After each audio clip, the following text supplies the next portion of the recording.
안녕하세요. 생태대 포럼의 오후 세션을 시작해 보겠습니다. 저희 이번 오후 세션은 그러니까 생명과 안보, 생명과 정치라고 하는 다소 이색적인 주제를 다루고자 합니다. 사실 이 주제를 지구와 사람이 오래전서부터 지구법 그리고 생명 정치 체제, 영어로 바이오크라시라고 하는 화두를 상당히 오랫동안 구상해 왔습니다. 그런데 최근에 놀랍게도 세상은 훨씬 더 생태적으로 보면 상당히 위기라고 할 수는 있는데요. 러시아의 우크라이나 침공 이후에 특히 단기적으로 그렇습니다. 하지만 또 그 틈새에서 또 장기적으로는 인간과 비인간의 공존의 법 체계, 또 공존의 정치 체제에 대한 다양한 구상들이 나오고 있습니다. 어제 기억하시겠지만 축사에서 김상엽 위원장님께서 참여하시는 글로벌 인바이러먼탈 팩트라고 하는 곳은 저희 지구와 사랑과 같은 흐름에서 지구를 법 인격으로 상정하는 그런 문제의식도 나오고 있다라고 고맙게도 말씀을 주셨고요. 또 플래니터리 거버넌스라고 하는 기존의 글로벌리제이션과 차원이 다른 생명적 거버넌스라고 할까요? 전 지구적 행성 정치라고 할 수도 있고요. 이런 부분들에 대한 이야기를 어제 김상엽 위원장님 축사를 보면서 저희가 오늘 오후에 하는 세션도 어쩌면 지금은 낯설지 모르겠지만 향후에 의미 있는 하나의 조그마한 실험이라고 좀 생각해 주셨으면 감사하겠습니다. 오늘 귀한 분을 세 분을 모셨습니다. 저희들의 큰 테마는 생명 안보라는 테마이고요. 그리고 그 속에서 정치 경제적인 새로운 접근법, 새로운 사유하는 방법을 한번 의논해 봤으면 좋겠습니다. 먼저 그 세 분을 간단히 이제 소개해 드리면은 조나탄 에버트 교수님은 마틴 루터 대학입니다. 마틴 루터라는 이름만 들어도 사실은 정말 어떻게 보면 이렇게 감격스럽다고 해야 되나요? 위대한 지성이죠. 새로운 신질서의 혁명을 일으켰던 마틴 루터가 교수로 잠시 계시기도 했고 오랜 역사를 자랑하는 대학이죠. 나중에 혹시 우리가 토론 시간에 잠시 이 잡담을 할 시간이 있다면 이 귀한 또 대학의 역사도 한번 들어봤으면 좋겠다는 생각이 드네요. 조나탄 에버트 교수님은 독일에 이게 영어로 리그나이트가 한국말로는 찾아보니까 갈탄이더라고요. 갈탄이라는 게 이게 아무래도 지구 온난화를 많이 악화시키는 거거든요. 이 갈탄은. 그래서 이 갈탄을 가지고 독일의 한 지역에서 주민들 그리고 정부 관계자들 사이에서 어떤 새로운 지역적 고민과 어떤 이것을 단계적으로 없애기 위한 노력, 그 속에서 자신들의 정체성 이런 부분들에 대한 고민들을 저희와 공유를 해주실 것 같습니다. 그리고요, 사이먼 달비 교수님은 캐나다의 윌프리드 로리어 대학입니다. 이 사이먼 달비 교수님은 사실은 순서상은 이제 두 번째인데 제가 좀 이따 말씀드리겠지만 제가 발표할 또 이 논문과도 서로 일맥상통해서 세 번째로 발표를 요청드리려고 하는데요. 사이먼 달비 교수님의 그 논문도 굉장히 흥미롭습니다. PPT 자료를 보니까 이 안보라고 하는 거를 인류세의 관점에서 재해석하시고 계십니다. 흔히 안보하면 우리가 흔히 군사적인 전통적인 핵 뭐 이런 것만 생각하기 마련인데 오늘날 글로벌한 담론은 안보에 대한 담론이 확장되고 있습니다. 그래서 오늘 이 세션에서는 안보에 대한 우리의 시각을 넓히는 좋은 기회가 되지 않을까 사이먼 달비 교수님의 발표가 기대가 됩니다. 그리고 순서 우리 리플렛에 나와 있는 순서 세 번째로 이제 김준수 연구원님은 카이스트 인류세 연구센터에서 계시고요. 지금 한국에서 말하자면 인간과 비인간의 공존, 소위 말하는 신유물론이라고 하는 신유물론적 흐름에 대해서 가장 앞선 화두랑 사례 연구들을 많이 발표하고 계시는 분입니다. 개인적으로는 사실은 제가 소속된 바이오크라시라는 세미나를 이끌고 계시는 분이셔서 특히 오늘 제가 많이 좀 이렇게 괴롭혀드리고 여쭤보려고 합니다. 그래서 아마 그 에버트 교수님 그리고 달비 교수님 또 김준수 연구원님은 어떤 지금 현재 인간과 비인간의 공존에 대한 고민을 나누는 학자들이셔서 서로 간에 발표에 대해서 뭐 또 생각나는 부분도 있으실 것 같습니다. 마지막으로 제가 사회 겸 발표인데요. 페이퍼를 제출했기 때문에 이게 PPT로 만들진 않았고요. 현재 이 기후 안보랑 관련해서 어떤 전 세계가 좀 심각한 위기 상황에 있는, 특히 미국 중심으로 백악관이나 이런 데 기류가 변한 거에 대한 간단한 소개를 하면서 이 기후 안보라는 게 제기되고 있는 배경을 설명드리고자 합니다. 그래서 선생님들께 양해를 구해야 되는 게요, 원래 순서와 달리 흐름을 생각했을 때 조나산 에버트 교수님이 먼저 발표를 해주시고, 그 다음에 김준수 연구원님이 두 번째로 발표를 해주시고, 사이먼 달비 교수님이 세 번째로, 그리고 제가 마지막으로 이 지금 현재 지정학적 정치의 배경을 간단히 브리핑해 드리려고 합니다. 선생님들 뭐 필요한 시간을 충분히 쓰시고요. 또 한 그 시간이 한 30분 정도 남으면 여기 또 플로어에 기라성 같은 분들이 계시기 때문에 좋은 코멘트의 기회를 받을 수 있으면 참 좋겠습니다. 예. 그리고 이 통역기는 한국어가 5번 아시죠? 그리고 영어가 6번입니다. 통역기를 사용하실 분들은 이렇게 사용을 해 주십시오. 예, 제가 좀 너무 말이 길어졌네요. 요즘에 다들 학기가 개강을 하고 그래서 막 거의 현기증 나는 상황이라서 제가 좀 정신이 어질어질해서 혹시 좀 원활하지 못하게 이 말이 이어지더라도 너그럽게 용서해 주십시오. 자, 먼저 조나산 에버트 교수님의 독일의 갈탄에 대한 사례를 청해서 듣고자 합니다. 네, 에버트 교수님과 연결 될까요? Yes, you do. Good morning. Good 예, afternoon to Korea. 반갑습니다, 에버트 교수님. 예, 진행하시죠. Thank you so much. 예, 대단히 감사합니다. So you can see my slides. 슬라이드 잘 보이시죠? 예. I was honored and delighted to be part of that conference and to talk to you about my 오늘 most 여러분들께 recent 제가 최근에 연구한 내용 발표드릴 수 있게 되어서 아주 기쁘게 생각합니다. 아주 초기 연구라고 할 수 있겠는데요. 아직 초기 연구이기 때문에 sketchy slides, but I'll try 어떻게 보게 되면은 슬라이드가 아직 완성이 되어 있지 않았습니다. 그럼에도 불구하고 여러분들께 최적의 노력을 통해서 잘 설명할 수 있도록 하겠습니다. Germany in the central part of Germany. 제가 독일 중앙부에서 연구를 하고 있고요. 그리고 글로벌 커넥션도 일부 있는 연구라고 봐주시면 좋겠습니다. 다음 슬라이드 넘겨볼까요? So what I was told the other day by another German researcher talking to colleagues in East Asia, he said 동아시아에 있는 다른 독일 연구학자랑 이야기를 했었습니다. 그리고 독일 사람들 같은 경우는 항상 어젠다를 가지고 시작한다라고 하는데 저는 어젠다를 갖고 있습니다. 여기로 보시게 되면 어젠다가 나와 있고 제가 말씀드리고자 하는 게 세 가지가 있습니다. 먼저 스피치 액트라고 해가지고 탈석탄 어떻게 하고 있는지, 그리고 단계적 감소를 어떻게 하고 있는지, 그리고 기후 변화 등에 대해서 스피치 액트라는 관점에서 말씀을 드리겠습니다. 그리고 이 발화 행위 스피치 액트라는 것을 각각 세 개의 스케일, 규모 확장에 대해서 한번 연구를 해보겠습니다.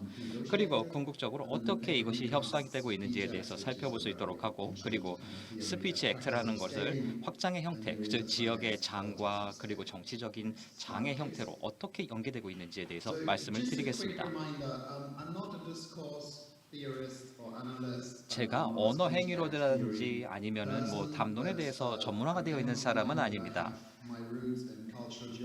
그리고 저 같은 경우에는 이론적으로 지난 20년, 30년 동안 해왔었던 여러 지정학적인 요소에 대해서 연구를 많이 하고 있었는데 오늘 언어 행위론을 빌려와서 말씀을 드리겠습니다. 아까 좌장께서 말씀하신 것처럼 갈탄에 대해서 이야기를 하고 있는데 갈탄이라는 것이 아주 큰 영향도를 줄 수 있습니다.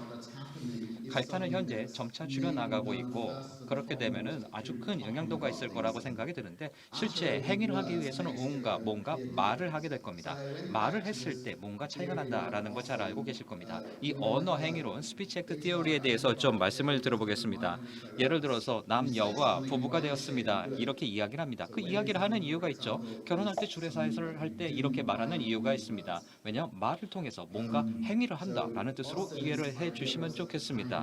그렇기 때문에 무언가를 말한다라는 것은 단순히 선언 행위가 아니라 무언가를 행위를 하는 거다라고 봐주시면 좋겠습니다. 다른 철학자들 같은 경우도 이 부분에 대해서 동의를 하고 있습니다. 각각 방향성은 물론 다릅니다. 예를 들어서 버틀러 같은 경우를 보게 되면은 그리고 푸코라든지 알서 같은 경우도 이렇게 이야기를 하고 있죠. 질문의 설명들 통해서 뭔가 주체화를 할 수 있다라고 이야기를 하고 있습니다. 즉 말을 통한 주체화가 될 수 있다라고 이야기를 하고 있습니다. 여러분이 누군가를 부른다라든지 여러분이 무언가에 대해서 이야기를 한다라고 한다면은 예를 들어서 특정 사람의 이름을 불러주면은 그 사람이 그 사람인 게 아니라 내가 부르는 이름으로 그 사람이 정의가 되고 존재화가 된다라는 그런 이론입니다. 그리고 사실 이 부분에 대해서 우리가 반응을 해가지고 뭔가를 바꾸거나 이렇게 하기는 상당히 어렵죠. 그냥 딱 불러놓고 그냥 딱 돌아가게 되면은 물론 그 자체로 리액션을 하기는 어렵습니다만 어쨌거나 주체적으로 존재론이 성립이 된다라고 볼 수 있겠습니다. 그렇기 때문에 이 말이라는 것이 얼마나 중요한지에 대해서 잠시 후에 더 말씀을 드리겠습니다. 사실 실천적인 이론에 대해서 상당히 많이 관심을 가지고 있습니다. 그리고 예를 들어 샤츠키 같은 경우를 보게 되면은 이 실천이라는 거에 대해서 잘 정의를 하고 있습니다. 말과 행위로 실천이 구성이 되어 있다라고 이야기했습니다. 우리가 말하는 것 자체도 행동이다라고 이야기를 하고 있고 특정 의미를 가지고 말을 했을 경우에는 아주 중요한 의미를 가지고 있다라고 이야기를 하고 있고 그렇기 때문에 언어 행위론, 스피치 액트가 상당히 중요하고 특히 정치적인 맥락에서 살펴봤을 때 언어 행위론은 매우 중요하다라고 볼 수가 있습니다. Politics of scaling, 즉 뭐 확장이나 아니면은 장애 정치학이라고 번역이 될 수가 있겠는데요. 이 부분에 대해서 살펴보겠습니다. 제가 현재 이 부분에 대해서 많은 연구를 하고 있습니다. 전통적으로 살펴보게 되면은 스케일이라고 했을 경우에는 로컬이랑 글로벌이라는 별도의 스케일이 존재하고 상호간의 인터랙션이 있다라고 정의를 했었습니다. 그리고 이 스케일이라는 것을 사용을 하는 경우가 있었죠. 예를 들어서 한번 예를 들어 볼게요. 이른바 점프 스케일이라는 건데 아주 로컬한 이슈인데 이거를 국가적인 아니면 글로벌한 이슈로 바꾸는 거죠. 스케일을 팍 크게 점프를 시킨다라는 뜻에서 점프 스케일이라는 용어를 사용하는 경우가 있습니다. 1990년대부터 이런 부분에 대한 논문이 많이 있다라는 것을 보실 수 있습니다. 지금부터는 politics of scale에 대해서 말씀을 드려보겠습니다. 정치적으로도 이 스케일을 사용한다라는 거죠. 특히 스케일 점핑에 있어서 정치적으로 많은 유스 케이스가 있는 게 사실입니다. 이 스케일이라는 개념을 보게 되면은 다른 분들이 좀 비난을 하는 경우도 있습니다. 예를 들어서 스케일 혹은 확장화를 그냥 하나로 그냥 활용을 한다라고 했을 경우에는 2005년에 대표적으로 나왔죠. 사회적인 관함과 완전히 이게 떨어져가지고 생각하는 것은 불가능하다. 스케일은 사회적인 관함과 관련이 있는 거지. 그렇기 때문에 스케일 그 자체보다는 어떻게 스케일이 존재하고 되는지 그리고 관행과 문화를 통해서 어떻게 스케일이 만들어지는지에 대해서 집중을 해야 된다라고 이야기를 했었고 그래서 프레이저라든지 혹은 브레너 같은 경우에는 스케일을 만드는 그 스케일 크래프트 자체에 대해서 집중을 해야 된다라고 이야기를 하고 있습니다. 스케일에 따른 질서가 어떻게 수립되는지에 대해서 살펴봐야 된다라고 이야기를 하고 있고 정치학적인 측면에서 살펴봤을 때 스케일이 만들어지는 방향 자체는 상당히 중요한 요소라고 할 수 있습니다. 제가 오늘 스피치 액트에 대해서 3가지를 말씀드린다라고 말씀드렸고 제 연구에서 중요한 3가지를 말씀드리겠습니다. 슬라이드에 제 연구 영역을 제가 빼뜨렸네요. 지금 연구 맥락을 잡으시라고 제가 어떤 연구를 하고 있는지에 대해 말씀드리겠습니다. 석탄 혹은 갈탄이라고 하면 에너지를 만드는 데 있어서 아주 깨끗한 방법은 아니죠. 온실가스도 많이 배출을 하고 있습니다. 특히 갈탄 같은 경우는 거의 최악이라고 할 수 있죠. 효율성도 떨어지고 에너지 퀄리티도 그렇게 좋지 않습니다. 그리고 전통적으로 갈탄을 많이 사용을 했었고, 그리고 갈탄을 독일에서 상당히 많이 사용을 해왔었습니다. 독일의 배출량의 한 15% 정도가 다 갈탄에서 나온다, 갈탄의 연소에서 나온다라고 이야기를 하고 있습니다. 갈탄 사용에 있어서 사실 독일처럼 많이 사용하는 국가가 없습니다. 따라서 갈탄의 사용에 대해서 기후변화라는 맥락에서 어떻게 생각할 수 있는지에 대해 말씀을 좀 드려보겠습니다. 첫 번째 스피치 액트에 대해 살펴보겠습니다. 기후변화, climate change라고 영어로 얘기를 하면은요, 이거는 하나의 스피치 액트라고 사용이 될 수 있습니다. 제가 관심을 가지고 있는 부분은 어떤 규모인지, 스케일인지에 대해 살펴보겠습니다. 여기서 대상에 대해서는 규모는 당연히 지구겠죠. 클라이밋 체인지라고 딱 이야기를 하게 되면은 사람들에게 있어서, 그리고 우리의 매일매일 살아가고 있는 일상에 영향을 준다. 그리고 우리의 삶에 있어서, 직장에 있어서 큰 영향을 준다라는 걸 볼 수 있습니다. 이거를 조금 좀 관점을 돌려서 살펴보겠습니다. 그냥 이런 이미지를 연상시키는 게 아니라 실질적으로 이런 이미지를 정확하게 불러오고 있고 스케일을 만들어낸다라는 거죠. 다른 실전 행동이나 이런 거를 통해서 할 수 있는 건 아니고 클라이밋 체인지라고 딱 말함으로써 그 스피치 액트를 통해서 지구적인 스케일을 만들어 나갈 수 있다라는 거죠. 기후변화라는 거는 어떻게 보게 되면은 정치적으로 스케일을 확 높여나가는 겁니다. 여기에 대한 중요성을 더욱 강조하는 데 있어서 스피치 액트가 아주 잘 사용될 수 있는 사례라고 보여집니다. 그래서 기후변화라는 게 정치적인 패러다임에 어떻게 들어왔고 이것이 갈탄 줄이기와 어떻게 연관되는지에 대해서 말씀을 드리겠습니다. 그 다음부터는 독일 국가 수준에 대해서 말씀드리겠습니다. 아까 탈석탄에 대해서 말씀드렸고 갈탄에 대해서도 말씀을 드렸습니다. 이미 소개드린 바와 마찬가지로 갈탄은 어떻게 보면 가장 지저분한 에너지원이라고 할 수가 있죠. 이산화탄소 배출이 상당히 높다라고 말씀을 드렸습니다. 기후변화에도 기여하는 바가 크다라고 말씀을 드렸고, 딴 나라를 보게 되면은 갈탄 생산이 독일보다 훨씬 더 좋은 경우가 상당히 많이 있습니다. 그래서 2018년에 우리가 문제라는 것을 깨달았었고 국가적인 의무가 있다라고 발표를 했습니다.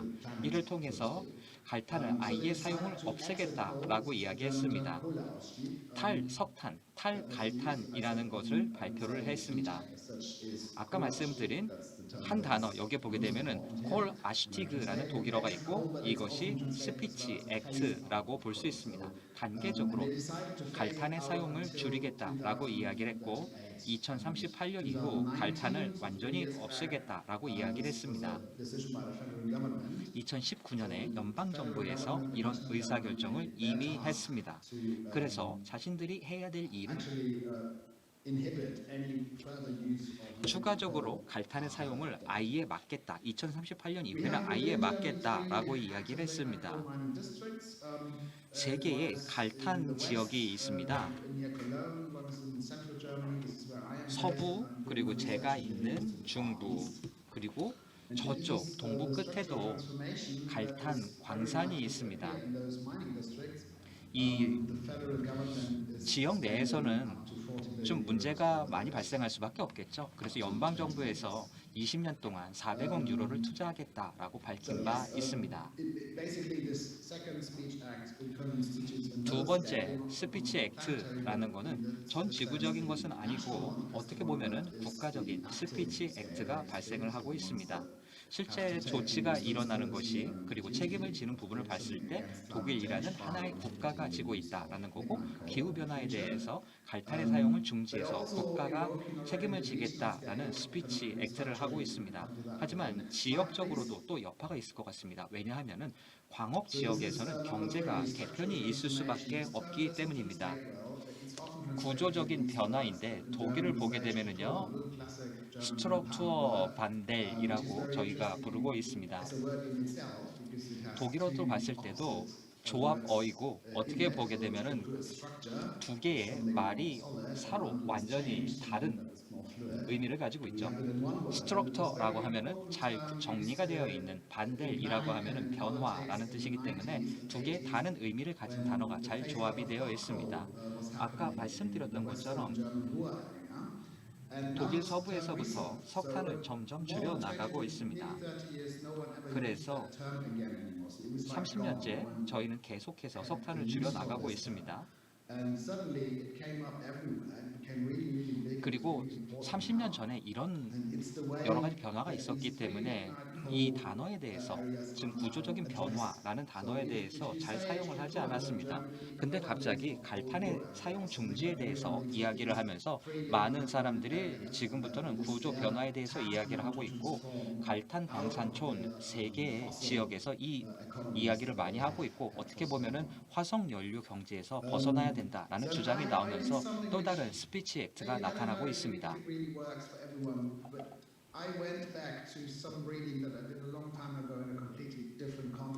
그리고 아예 다른 컨텍스트에서 쓰여진 논문도 많이 있었고요. 그리고 여기에 보시게 되면은 제가 그 사례를 제시하고 있습니다. 예를 들어서 독일 같은 경우에는 지난 몇 년까지 보더라도 문제가 잘 해결되지 않은 경우가 상당히 많이 있었고,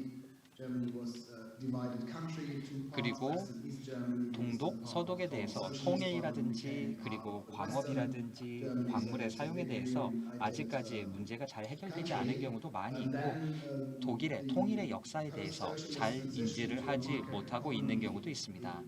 동독 같은 경우도 사실 시장 경제로 전환을 하고 있는데 이 기간 동안 경제가 후퇴했던 경우도 있었고 실직자들도 많이 발생했던 경우도 있었습니다. 이런 식으로 계속해서 여파가 아직 느껴지고 있고 30년이 지난 지금 순간에도 여러 가지 여파가 남아있는 것이 사실입니다. 이 지역민들에게는 계속적인 효과가 남아있고 여파가 남아있다라는 뜻입니다. 따라서 이 사람들이 어떤 영향도를 가지고 삶을 살아가고 있는지에 대해서 살펴볼 필요가 있고, 우리가 좀 공감론적으로 접근을 할 필요가 있을 것 같습니다.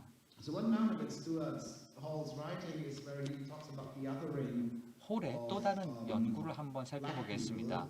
여기를 보게 되면은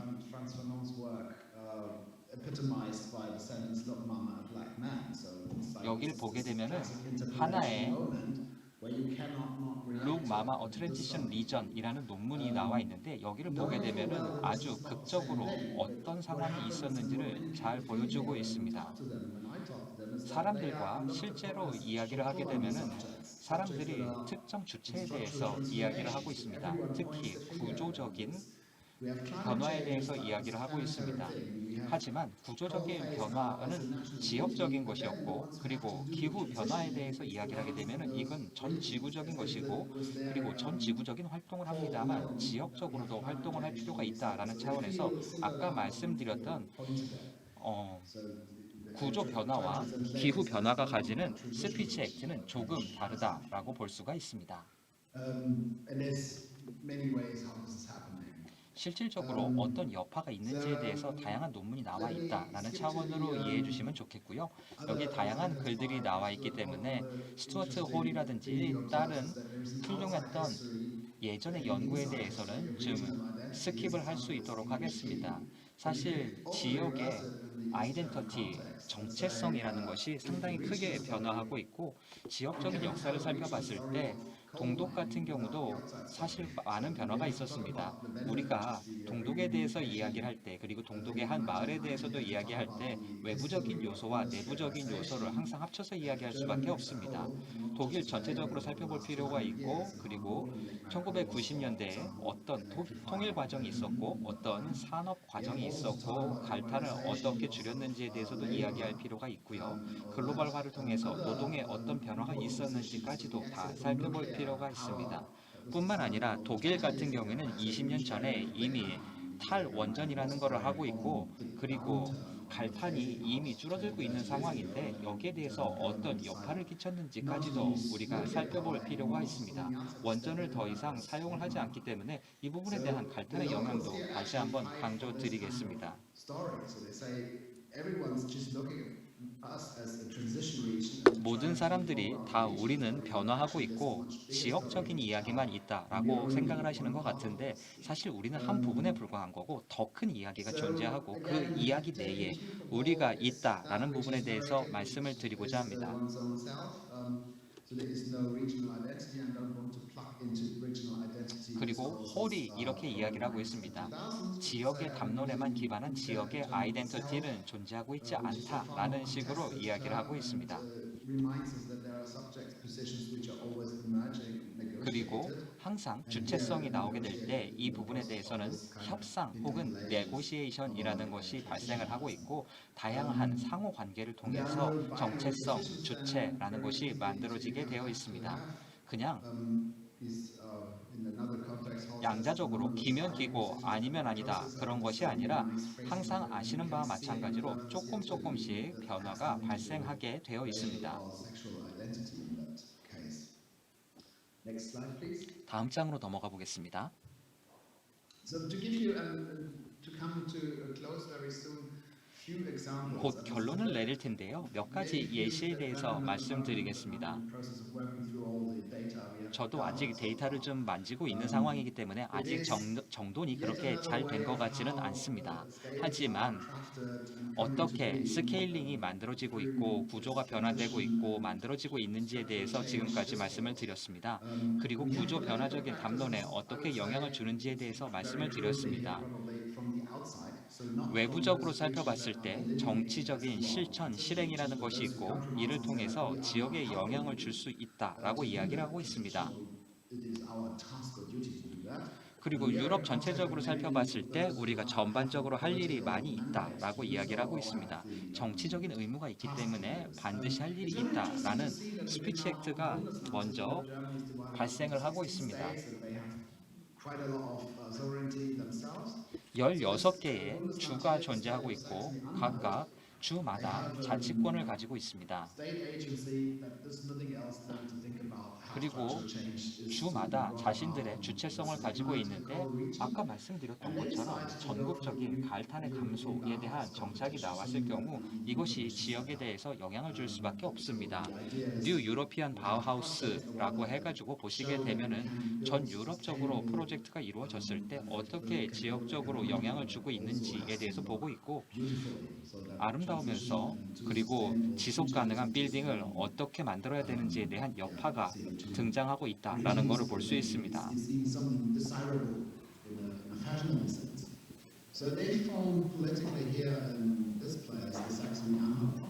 그래서 프로젝트가 어떻게 보게 되면은 바뀔 수밖에 없었습니다. 옛날에 공장 지역이 하나 있었는데요. 이 공장 지역이 20년 이상 벌어진 사례가 하나 있었습니다. 이 공장 부지를 아주 아름답고 그리고 지속 가능한 탈산업화 이후에 시설로 바꾸겠다라는 계획이 등장을 했습니다. 그리고 여기에다가 조금 더 팬시한 건축적인 아이디어를 추가를 했었고 이런 식으로 구조 변화를 하겠다. NEB에서 나온 가이드라인을 따르겠다라고 이야기를 했는데 사실 이렇게 해서는 되지 않는 부분이죠.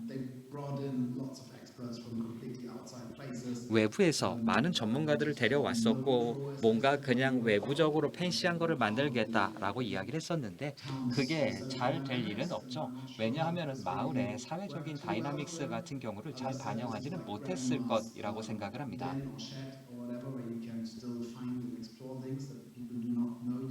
사람들이 아직 어떻게 전개될지는 모르겠습니다만 이 부분에 대해서 다른 쪽에 대한 변화를 좀 할 필요는 있을 것 같습니다. 로컬에 있는 사람들이 외부에서 가지고 있는 이 프로젝트 그리고 이 애니미 프로젝트 이외의 다른 프로젝트를 살펴보게 되면은 대부분 지역에 있는 사람들이 돈이 다른 쪽으로 가고 있다, 잘못된 쪽으로 가고 있다라고 믿고 있는 것 같습니다. 본인들에게 직접적인 혜택이 오고 있지 않기 때문에 잘못된 방향으로 자금이 흘러들어가고 있다라고 믿는 경우가 상당히 많이 있었고, 구조 변화라든지 혹은 기후 변화에 대해 제대로 대응이 되지 않다라고 믿는 경우가 있었습니다. 사람들이 자금에 대해서만 비판적인 것이 아니라 구조적인 변화가 필요한 곳에서 잘 발생하지 않는다라고 믿는 것 같았습니다. 우리도 지역민인데 지역에 속하지 못한 것 같다라는 느낌을 호소하는 경우가 상당히 많이 있었습니다. 우리 마을 내에는 구조적인 변화가 없는 것 같아요. 이렇게 이야기하는 경우도 많았고, 그리고 광부 같은 경우도 변화가 있어야 되는데 제대로 된 변화가 없다라고 언급하는 경우가 많이 있었습니다. 응답을 전반적으로 살펴봤을 때 많은 부정적인 응답이 있었습니다. 아주 파워풀한 서사가 있었는데 정치적인 수준뿐만 아니라 지역에 있는 모든 사람들에게 영향을 줄 수 있는 요소가 있다라고 생각을 합니다. 1990년에 통일이 있었고 통일에 대한 여파가 있는데 통일이 아직 완전히 이루어지지 않았다. 변화가 너무나 컸기 때문에 우리는 완전한 힘을 가지지 못했다. 완전히 다시 한번 바꿀 수 있는 에너지를 충분히 갖추지 못했다라고 응답하는 경우가 있었습니다. 그 다음으로는 역사와 그리고 지역이 산업지역으로서 의존성이 상당히 많은데 이 부분에 대해서 어떻게 할 것이냐라는 비판이 있었습니다. 지난 200년 동안을 보게 되면은 산업지역이라고 살아왔던 지역입니다. 그렇기 때문에 어떻게 미래를 가져가야 될지에 대해서 고민이 상당히 많은 것으로 보였습니다.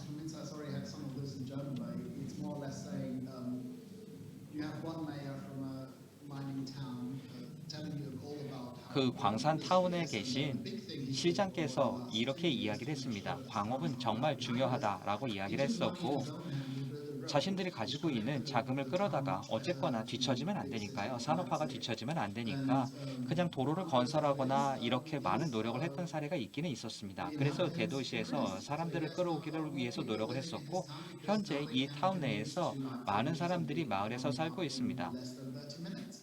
그리고 30분 내에 왔다 갔다 할 수 있는 쪽이 많기 때문에 사실 산업 때문에 이 마을이 살아갔던 것이 아니라 돈을 투자를 해서 그냥 도로를 만드니까 살아갈 수 있다라는 것은 아주 큰 교훈이라고 할 수 있겠죠.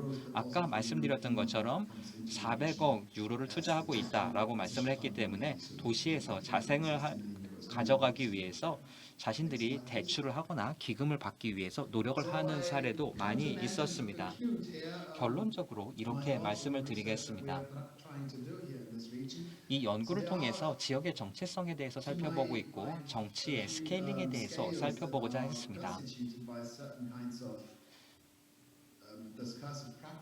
정치 스케일링이라는 것은 특정 행위를 통해서 만들어질 수 있다라고 이야기했었고, 전 지구적인 사례로서 기후변화, 클라이밋 체인지에 대해서 말씀드렸고, 이것이 리스케일링이 돼서 국가 수준으로 내려갈 수 있다. 독일의 석탄을 버리기 위한 탈석탄 과정에 대해서 말씀을 드렸고, 궁극적으로 이것이 지역적인 수준에 영향을 줄 수 있다라고 말씀을 드렸습니다. EU 뉴 그린 딜이라든지 다양한 펀드를 통해서 광산 지역을 점차 문을 닫기 위해서 노력을 하고 있다라고 말씀드렸습니다. 그래서 궁극적으로 지역적인 프로젝트에도 영향을 줄 수 있고, 아까 말씀드렸던 도로를 만든다라든지 하는 지역 도시의 재생 프로젝트로 연결이 되고 있다라는 게 전반적인 연결고리인 것 같습니다. 현재 리스케일링이 많이 이루어지고 있고, 그리고 이 부분에서 로컬에 대해서 상당히 집중을 하는 경우도 많이 있는 것 같습니다. 그렇기 때문에 사회적인 역동성을 반영하기 위한 프로젝트가 많이 있다라고 볼 수 있습니다. 지역에 있는 사람들의 목소리를 듣고자 하고, 물론 외부에 있는 사람들이 적극적으로 참여하는 사례도 많이 있습니다. 이런 주체적인 상호의 입장이 어떻게 인터랙션을 할지가 상당히 궁금한 부분이고, 어떻게 궁극적으로 향후 10년에서 20년 내에 목표를 달성해 나갈지에 대해서 굉장히 궁금합니다. 2038년 내에 갈탄을 완전히 사용을 안 했을 때 어떤 목표가 달성될지 상당히 궁금합니다. 경청해 주셔서 대단히 감사합니다. 네, 감사합니다, 에버트 교수님. 굉장히 이 과거 아주 오래전에 제가 대학원 시절에 알티세나 소시르 이런 언어 호명 배웠던 기억이 어렴풋한데요. 그때는 그걸 되게 추상적으로 이해해서 되게 고통스러웠는데 제가 잘 이해도 못했고, 근데 지금 에버트 교수님 말씀을 들으니까 이게 구체적인 지역 정체성, 이 부분에 특히 저희 지금 전 세계 당면의 위기인 기후 위기와 관련해서 아주 흥미로운 언어 행위 이론과 그리고 이제 이 어떤 단계적인 새로운 이행에 결합된 흥미로운 화두를 던져 주신 것 같습니다. 이후에 그 김준수 연구원님이나 달비 교수님도 이제 토론에서 여러 가지 좀 질문을 해주시면 감사하겠습니다. 저는 개인적으로 미국 정치를 전공하고 있어서 특히 이제 미국의 러스트벨트나 이런 웨스트 버지니아 지역이라든지 이런 지역 정체성 관련해서도 굉장히 아주 흥미로운 연구를 해볼 수 있는 모티브를 주신 것 같습니다. 너무 감사합니다. 예, 잠시 기다려 주시고요. 토론 때까지. 자, 이어서 두 번째로 김준수 연구원님, 네, 방금 전에 에버트 교수님은 갈탄이라는 소재를 활용했다면 김준수 연구원님은 모래, 이 분당 지역 아파트에 사용되는 모래를 가지고 또 새로운 시각을 제공해 주실 겁니다. 예, 시작하시죠. 네, 안녕하세요. 지금 소개받은 카이스트 인류세 연구센터의 김준수라고 합니다.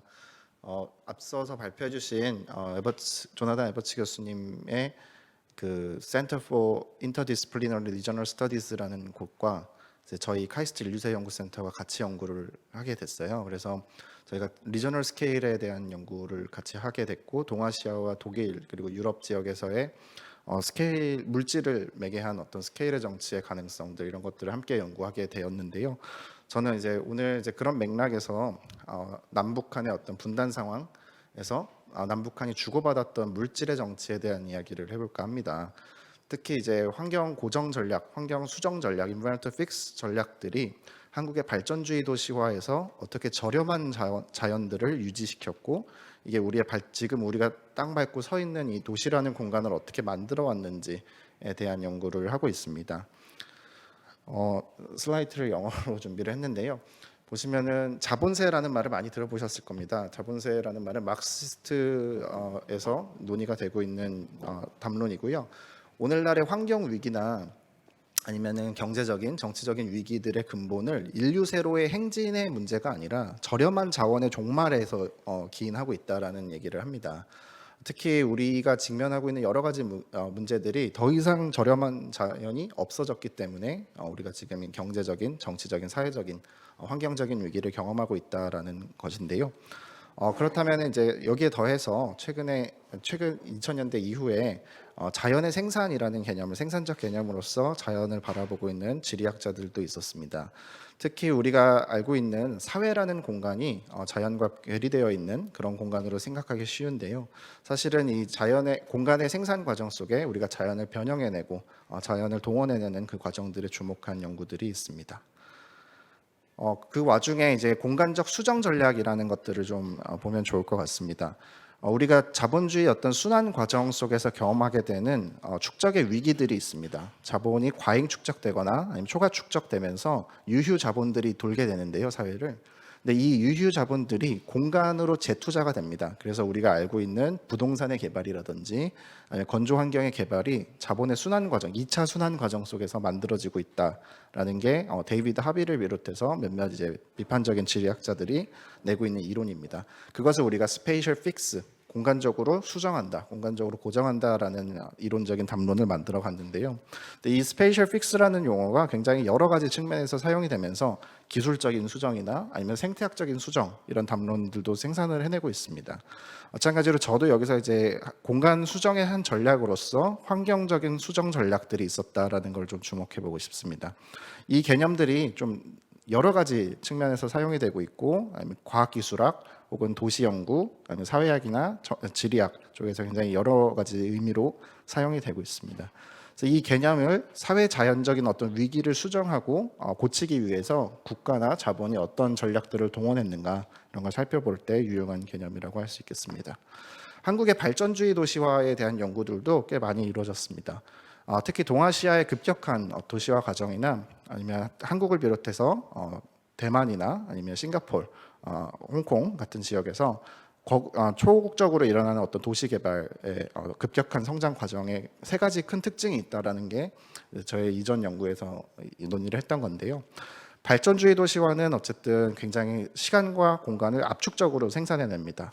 압축적으로 만들어내기 때문에 굉장히 투기적인 도시 형태가 만들어지게 되죠. 우리가 경험하고 있는 부동산의 투기가 그 중에 하나이겠습니다.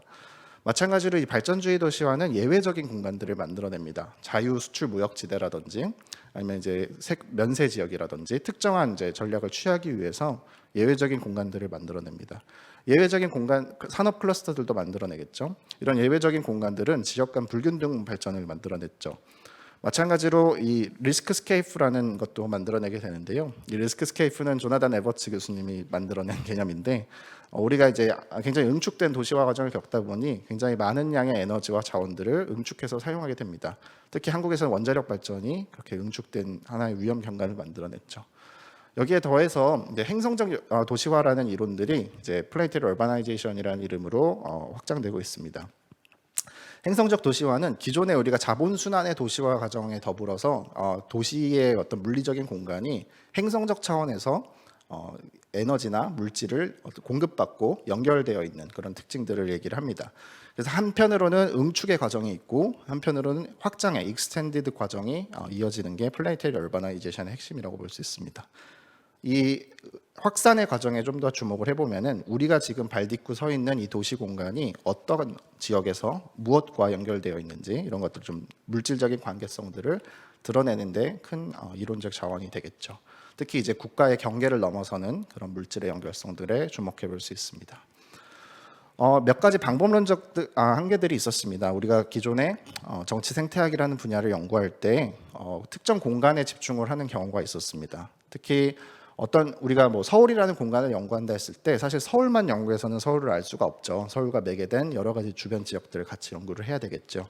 그래서 이제 공간적인 어떤 물신주의 이걸 넘어서서 비인간 행위자들이 그 공간의 경계를 넘어서서 어떻게 연결되어 있는지 살펴볼 수 있고 마찬가지로 방법론적인 영토주의 하나의 영토나 하나의 땅 우리가 땅 딛고 있는 이 땅의 문제만을 가지고서는 그 공간을 제대로 이해할 수 없을 겁니다.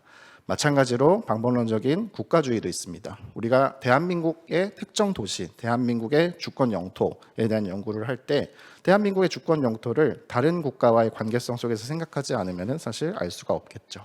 그래서 여기서는 인간 너머의 국가론 아니면 인간 너머의 어떤 탈경계의 어떤 물질들의 연결성을 보는데 도움이 될 것 같습니다. 마찬가지로 방법론적 도시주의도 우리가 도시를 하나의 물리적으로 고정되고 변하지 않는 공간으로 보는 것을 넘어서 끊임없는 도시화의 과정 속에 있는 과정으로서 도시 공간을 분석해 볼 수 있습니다. 제가 여기서 주목한 물질은 모래입니다. 모래에 대한 연구들이 꽤 있는데요. 주로 이제 모래를 채굴하는 그런 이제 노동의 문제라든지 아니면 식민지 이후의 탈식민주의 연구라든지 아니면 기술적인 문제라든지 아니면 이 땅을 둘러싼 소유권의 문제라든지 아니면 이제 문명화의 문제라든지 이런 것들을 주로 다뤄왔는데요. 이럴 때 주로 다뤄졌던 모래들은 굉장히 레어한, 굉장히 특이한 광물을 다루거나 특정 지역에 대한 걸 다루거나 아니면 여기에 관련된 인디지너스 피플들의 갈등 관계를 다루거나 아니면은 저개발 국가라는 이름으로 붙여진 지역의 문제를 다루는 데 주로 사용이 됐습니다. 근데 여기를 넘어서 좀 더 도시화의 측면에서 특히 동아시아 맥락에서 도시화의 측면에서 로우 머티리얼이 어떤 정치 경제적 과정을 통해서 우리의 공간 속에 들어오게 됐는가라는 측면에서 저는 모래에 관심을 가졌습니다. 모래는 우리가 잘 알다시피 시멘트를 만드는데 굉장히 중요한 골재입니다. 골재로 사용하게 되고 우리 건조 환경을 구성하는 굉장히 기본적인 재료가 되죠. 그래서 이 시멘트랑 물이랑 모래를 섞어서 만든 게 뭐 콘크리트나 모르타르 같은 물질이 되는 건데요. 여기 모래를 채취하기 위해서는 자연을 채굴할 수밖에 없습니다. 강 바닥에서 채굴을 하거나 산이나 아니면 해저 지역에서 아니면 바위를 깨서 이렇게 사용하는 채굴하는 과정들이 있습니다. 근데 이 모래가 가지고 있는 물질적인 특성들이 몇 가지가 있습니다. 특히 이제 한국적인 맥락에서요. 모래가 굉장히 무겁죠. 무거워서 그 채산성을 맞추려면은 50km 이상 이동을 하면 안 됩니다. 50km 이상 이동하면 이제 경제성이 떨어지기 때문에 50km 이상을 이동하지 않는 게 한국에서는 경제성을 보장하는 방법 중에 하나죠. 그렇기 때문에 전국에 2,000개 이상의 그 채산지가 있습니다. 각 지역에서 각각 이제 모래를 채굴해야 되고 우리 고속도로 타고 가다 보면 이런 공간들이 많이 보이죠. 2,000개가 넘는 크고 작은 산업체들이 모래를 채굴하고 있습니다. 그렇기 때문에 특정 지역의 건설이 몰리거나 집중이 되면은 지역 간 모래 수급 공급에 어떤 불균형이 발생하게 됩니다. 그래서 굉장히 주기적으로 이 콘크리트 수요에 모래 수요에 균열이 발생하게 되죠. 수요 공급이 맞지 않는 상태가 발생하게 되죠. 이 우리가 사용하고 있는 이 모래의 양도 굉장히 많습니다. 남산의 한 4배 정도의 그 모래 양을 1년에 사용하고 있습니다. 저는 여기서 이제 한국의 특정 정치적인 모멘트를 좀 주목을 했는데요. 특히 이제 1990년대 말부터 2000년대 초반까지 우리가 서울의 어떤 발전주의 도시화 과정들이 있었습니다. 다들 기억하시겠지만 2기 신도시 개발이죠. 2003년에 시작돼서 2023년에 마무리가 되어가고 있는 2기 신도시 개발 사업이 있습니다. 이때 당시에는 서울의 어떤 전반적인 개발 사업과 더불어서 수도권 집중지에 그 아파트 공급을 위해서 모래를 채굴을 많이 사용했습니다. 특히 2004년쯤에는 공사가 이제 피크를 쳐서 이제 최대 규모의 수요 공급 불균형 사태를 맞이했습니다. 근데 이 시기가 아이러니하게도 민주정부가 이제 자리를 잡았던 시기고 남북 간 경협이 이루어지던 시기입니다. 그래서 이제 김대중 정부와 노무현 정부 때 북한산 모래를 수입하는 방안에 대해서 연구가 됐었고 2009년 이제 북한이 두 번째 핵실험을 하기 전까지 계속해서 북한산 모래를 수입하게 됐습니다. 이때 당시에 여러 가지 문제들이 있었는데 뒤에서 좀 자세히 말씀드리겠습니다. 그래서 2009년에 유엔에서 이 북한산 모래 수입을 경제 제재 대상으로 삼으면서 2008년, 2009년을 마지막으로 더 이상 북한산 모래는 수입되지는 않고 있습니다. 이 시기가 한국에서도 또 다양한 로컬 스케일에서의 그 환경 정치가 이루어지던 시기입니다. 서해안과 남해안에서 모래 채취가 금지됐습니다. 특히 어민들과의 갈등 속에서 이제 해저 지역에 모래를 어장을 망치는 이런 해저 모래 채굴을 금지시키는 법안이 있었고요. 그래서 이 시기가 모래 수요가 가장 피크를 쳤지만 그 자국 내에서 한국 내에서 이제 모래 공급은 굉장히 줄어들게 되는 그런 상황이 있었습니다. 그래서 이제 2기 신도시 개발과 남북한의 어떤 정치적인 대탕트 그리고 한국 내에서의 어떤 환경 정치의 문제가 겹치던 시기가 1990년대 후반부터 2009년까지의 어떤 정치적 환경적 상황이라고 볼 수 있습니다. 1기 신도시도 있었죠. 1기 신도시는 89년부터 95년까지 200만 호를 짓겠다라는 이제 건설 계획이 있었고 2기 신도시가 아까 제가 관심을 갖고 있던 시기고 이 시기는 서울시 자체에서도 서울시 뉴타운 개발이 가장 본격적으로 이루어지고 있는 시기입니다. 또 지금은 이제 3기 신도시를 이제 처음 이니시를 했고 진행이 될 예정이죠. 한국 정부의 입장에서는 계속해서 이제 저렴한 모래를 공급을 해줘야 됐습니다. 지금도 마찬가지고 계속해서 이 모래를 저렴한 가격을 유지시키면서 그 량을 늘려갈 수 있는 어떤 자연적인 조건, 정치 자연적인 그런 조건들이 필요했었죠. 근데 이제 이 모래의 역사를 추적하다 보니까 예전에도 있었더라고요. 2000년대 이전에 94년이 이제 처음으로 북한산 모래가 들어오게 된 계기가 있었는데요. 94년에 북한산 모래는 동해 쪽으로 들어왔습니다. 강원도 동해시를 통해서 들어왔는데 이때는 북한산 모래가 한국 땅에 내리면서 굉장히 반향을 일으켰습니다.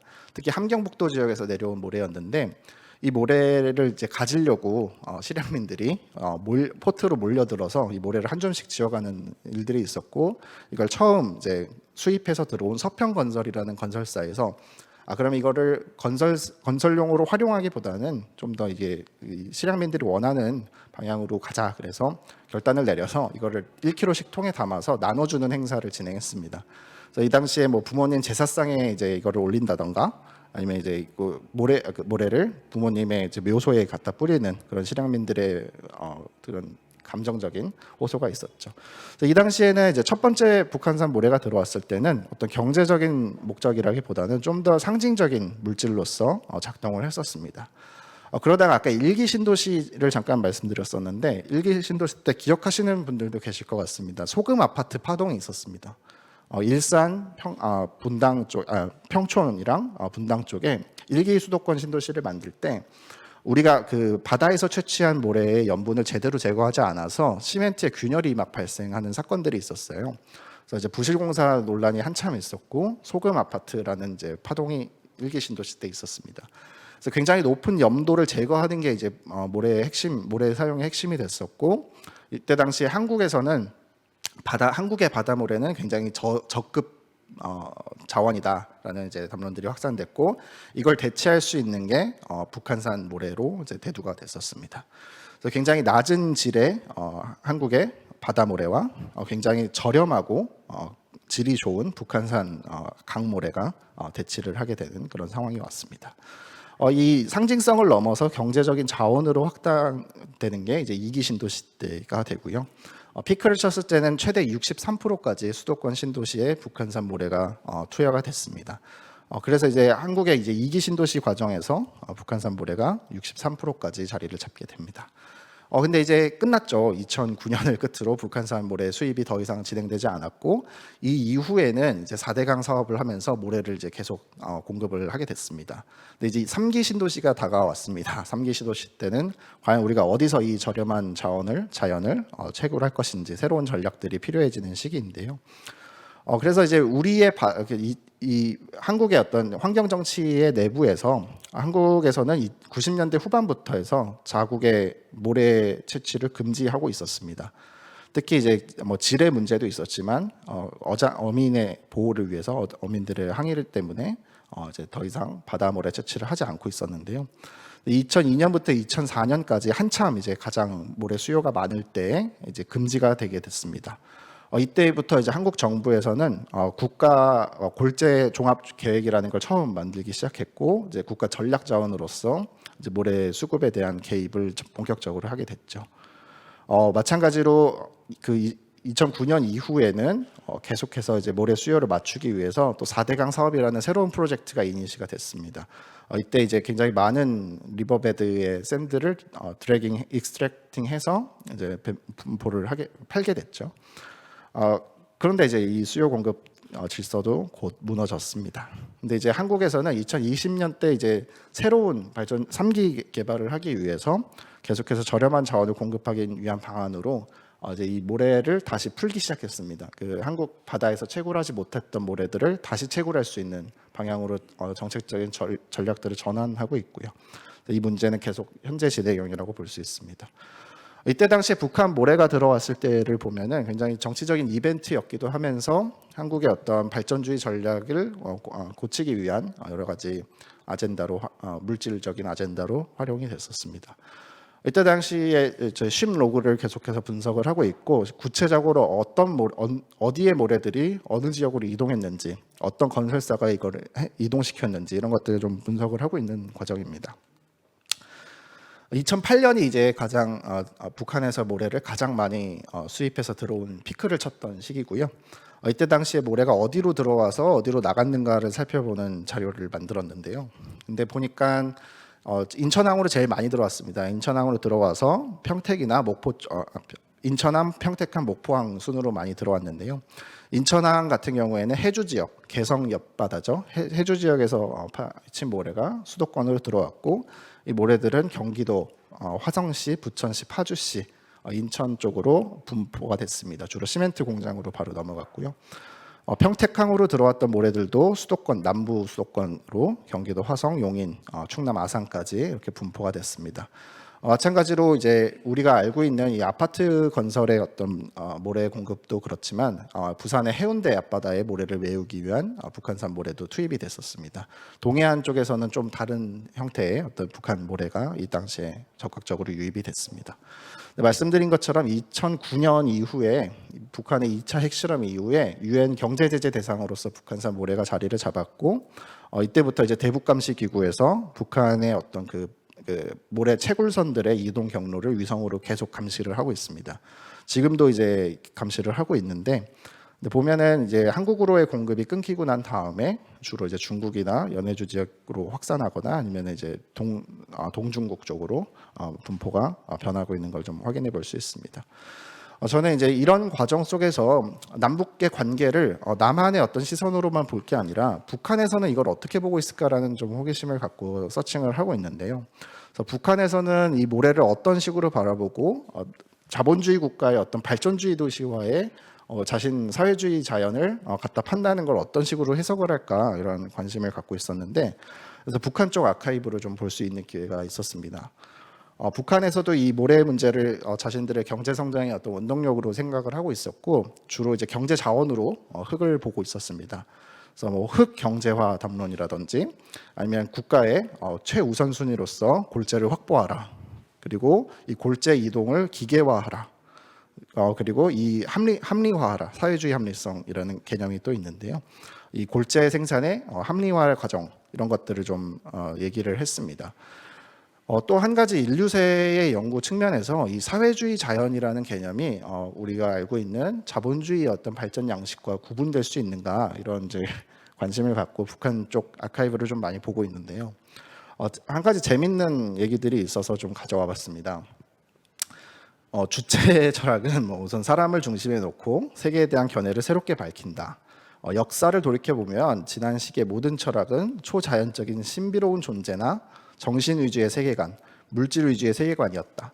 막스주의에 의해서 세계에 대한 유물 변증법적 견해가 확립되었고, 인류 앞에 세계에 대한 견해에 사람과 관계를 확립하는데 대한 철학적인 과제가 제기되었다.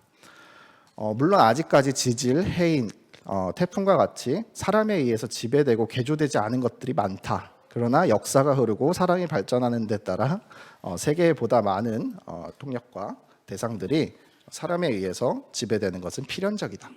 굉장히 인간 중심적인 세계관이 주체 철학에 담겨 있는 것 같습니다. 근데 여기서 이제 인간 중심적이라 했을 때는 우리가 알고 있는 뭐 휴머니즘의 측면보다도 인간의 어떤 합리성 아니면 인간의 근대성에 기반한 자연에 대한 개조 관정 이런 것들을 좀 핵심으로 담고 있는 것 같습니다.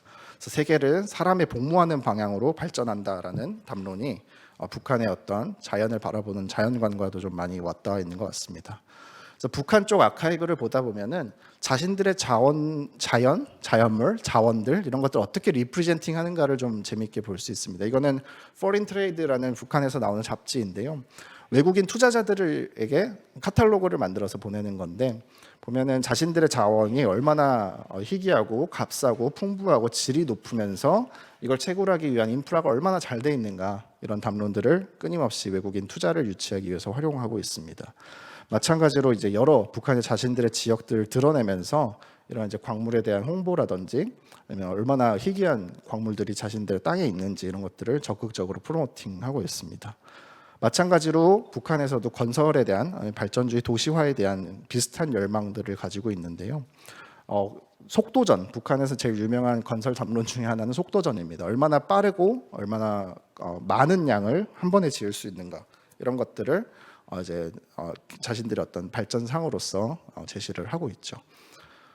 결론을 내리겠습니다. 이 한국의 발전주의 도시화에서의 환경적 고정 전략은 크게 두 가지 과정이 있었던 것 같습니다. 하나는 이제 물질적인 위험이나 모래를 채굴해서 사용해야 되는 물질적인 위험을 북쪽으로 보내는 경향이 있었죠. 북한도 그걸 환영했었고요. 그래서 이제 발전주의 과정에서의 굉장히 저렴한 자원들을 어떤 식으로 유지할 것인가에 대한 전략적 과정들이 있었는데, 그 과정에서는 두 번째 이제 한국 내부에서의 어떤 정치적 과정들이 있었다.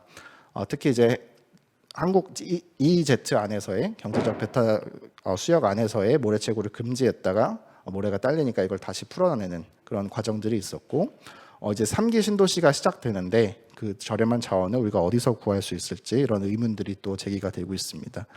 마찬가지로 그 발전주의 도시화의 어떤 물질적 숨겨져 있는 물질적 과정들을 추적한다는 것이 이제 한 국가의 영토성을 넘어서 그 과정을 추적한다는 것은 한국의 어떤 발전주의 역사를 새롭게 읽어내는 방법 중에 하나일 텐데요. 이것을 단순히 한국의 어떤 전략이나 정치적 과정으로서 보는 것이 아니라 남북한의 관계성 속에서 자연물을 매개로 새롭게 읽어낼 수 있을 것 같습니다.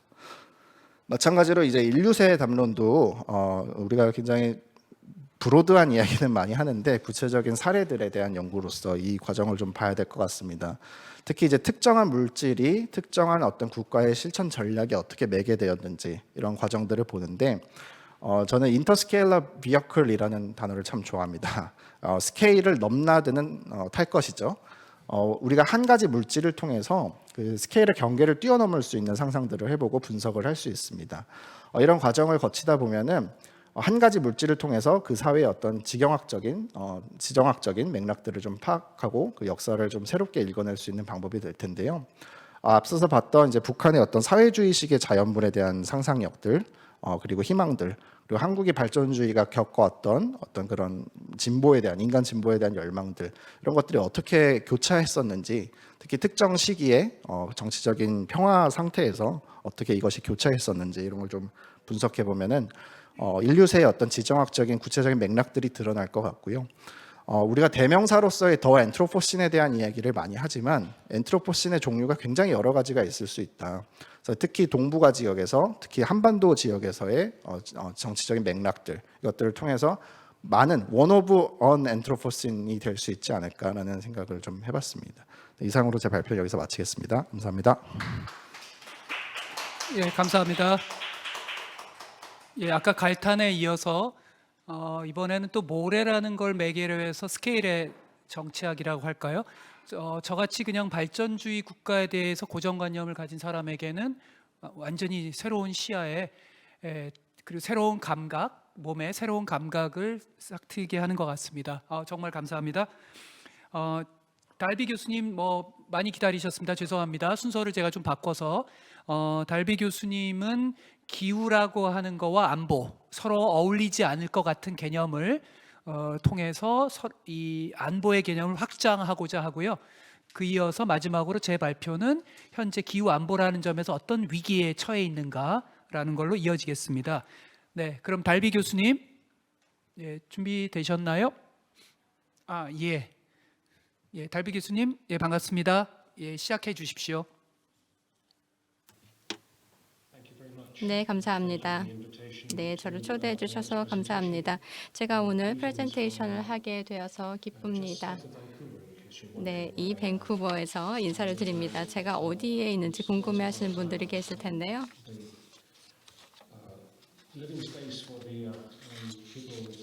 여기에 예전에 사시던 분들은 이제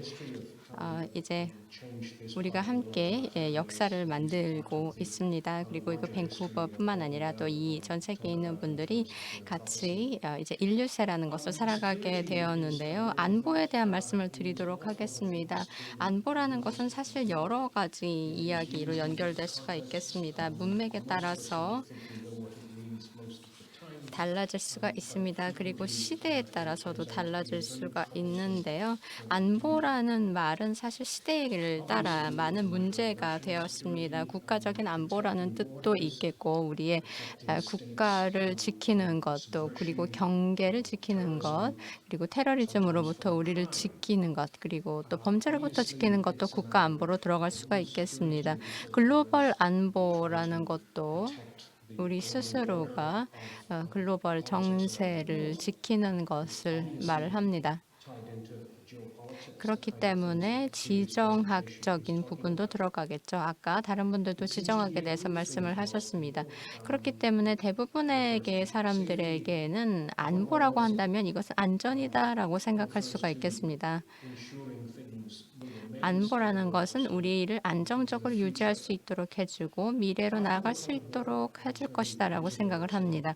냉전 이후에 이러한 사회 연구자들이 전 세계에서, 특히 유럽에서 그리고 또 미국에서도 마찬가지고요. 안보라는 개념을 확장하기 시작했습니다. 그전에는 그냥 안보였다고 한다면 이제 경제 안보라는 개념도 등장을 했고 또 안보라는 것이 금전에 관련된 돈에 관련된 안보, 경제가 어떻게 구성되는지에 대한 안보, 그리고 또 이것을 더 확장을 해서 이제 기후 안보로까지 확대가 되었습니다. 30년 전에 기후 안보라는 것이 개념이 태동을 했을 때는 그 개념에 대해서 잘 우리가 정의가 확실치 않았죠. 그래서 환원적인 의미가 되기도 했습니다. 어떤 자원에 대한 것을 지칭하는 것으로 알려지기도 했었고 또 에너지 공급에 대해서 기후 안보라고 생각을 하기도 했습니다. 그리고 서울이라든지 아니면 전 세계에 에너지가 필요한 것을 기반으로 안보라고 생각을 하기도 했습니다. 자원이라는 것은 우리에게 에너지와 자원을 제공을 해주는 그런 것이고 우리가 필요한다면 계속적으로 에너지를 만들어야 한다. 라고 생각을 했겠죠. 예를 들면 독일에서도 아파트를 만들고 또 한국에서도 자원이라는 것이 우리에게 필요할 때 우리 손에 들어오는 것으로 생각할 수가 있습니다. 그런데 정말 흥미로운 것은 인류의 안보라는 것이 사람을 지켜야 된다라는 개념인데요. 이 개념이 모든 생명을 기반으로 한다는 것이죠. 이것이 일자리에 대한 안보가 될 수도 있겠고 또 이런 담론에는 1994년에 유엔에서 보고서를 발간을 했습니다. 그래서 여기에서의 안보는 거의 모든 것을 지칭하는 것 같습니다. 비평가들은 이렇게 얘기했습니다. 그것이 바로 문제다라고 얘기를 했습니다. 왜냐하면 안보라는 개념이 너무 확장적이기 때문에 거의 어떤 것을 의미하는지 모르겠다라고 이야기를 하기도 했습니다. 안보가 사실 그렇게 많은 의미를 포함하게 될 줄은 몰랐던 것이죠.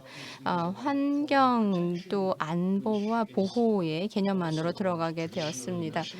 예전 같은 경우는 국가 안보 같은 경우는 국가 경계와 국가들, 자기네 시민들을 보호하는 것으로 여겨졌습니다. 그렇기 때문에 논리적으로 개념을 가지고 있었습니다. 그런데 이제 그런 상황에서는 점점 명확성이 떨어지게 된 것이죠. 그렇기 때문에 안보에 대한 개념은 사람들을 자신의 국가 경계 안에서 보호하는 것이었는데 그렇게 하기 위해서는 다른 사람들이 또는 사회적인 질서를 지키기 위해서는 폭력도 간혹 사용되어야 된다는 것이죠. 이것이 안보 그리고 또 위협적인 힘으로 정의되기도 했습니다. 이것이 현대 사회의 안보의 정의가 되기도 했습니다. 제도적인 개념으로 사용이 되기도 했죠. 자, 저는 오랫동안 이런 생각을 해보고 있었습니다. 기후가 지금 우리와 같은 이런 문제가 점점 나타나게 되면서 다양한 문제들이 야기가 되었는데요. 이렇게 저는 생각을 하기 시작했습니다. 우리가 가지고 있는 물리학이라든지 아니면 또 안보적인 문제 그리고 또 미국에서는 이것이 또 안보 그러니까 그 원자력 핵 문제로도 안보가 연결이 되고 있는데요. 그리고 또 화석 문제, 화력 이런 것도 안보로 들어갈 수가 있겠습니다. 그래서 우리가 어떻게 지금 상황에서 어떻게 안보를 적용할 수 있을까요? 우크라이나 문제도 있고요. 자, 그래서 다음 슬라이드로 넘어가면서 이야기를 해보도록 하겠습니다. 제가 지금 인류세에 대해서 고찰을 하면서 집중하는 부분은 과학자들이 이제 얼마나 이 세상이 역동적인지를 알게 되었다는 점입니다. 우리가 알고 있던 세상은 정적이다라고 생각을 했고 또 우리의 안보는 우리가 가지고 있는 자원을 지키기 위한 것이다라고 생각을 했는데 이제 지구 생태계에 대해서 이해하기 시작하면서 우리는 점점 더 안보가 점점 더 복잡한 개념이라는 것을 이해해야 된다라는 상황에 이르게 되었습니다.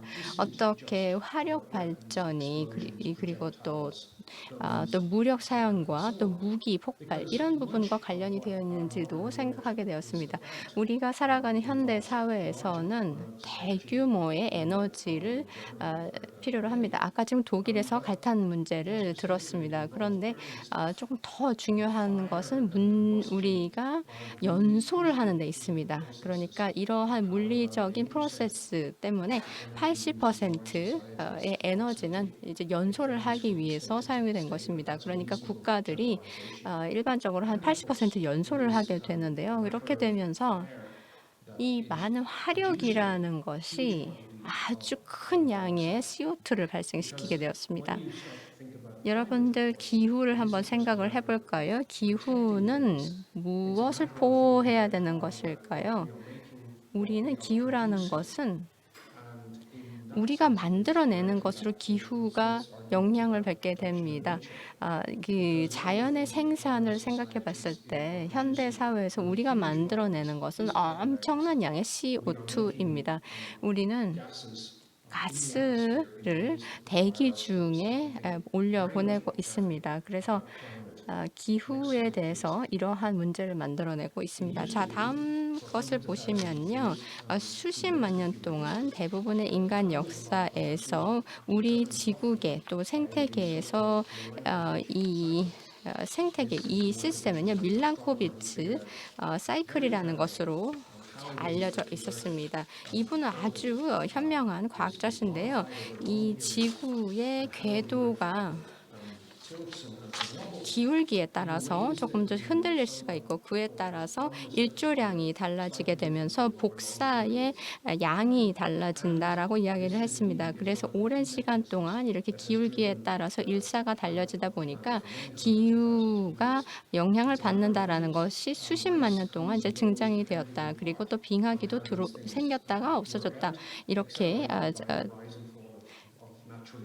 그런 것들 때문에 또 CO2도 대기 중 CO2도 올라가고 내려가고를 반복한다라고 이야기를 했습니다. 근데 이런 궤도가 있는 것은 사이클이 있는 것은 사실이지만 이것은 더 이상 적용될 수가 없습니다. 왜냐하면 지금 CO2를 보시게 되면은 탄소가 이제는 이런 어떤 밀란코비치 사이클로 설명할 수가 없는 상황에 이르게 되었다는 것이죠. 이제는 이 CO2의 레벨이 점점 너무 높아졌기 때문에 이것은 더 우리가 중요해졌습니다. 이제 기후를 생각하는 데 있어서 우리 CO2의 양이 굉장히 심각해졌고 우리의 조상들이 봤던 것보다 우리는 이제 더 통제할 수 없는 상황으로 나가고 있기 때문에 아주 조심스럽게 우리가 만들어내는 것, 우리가 생산해내는 것을 우리가 조심해서 골라야 하고요.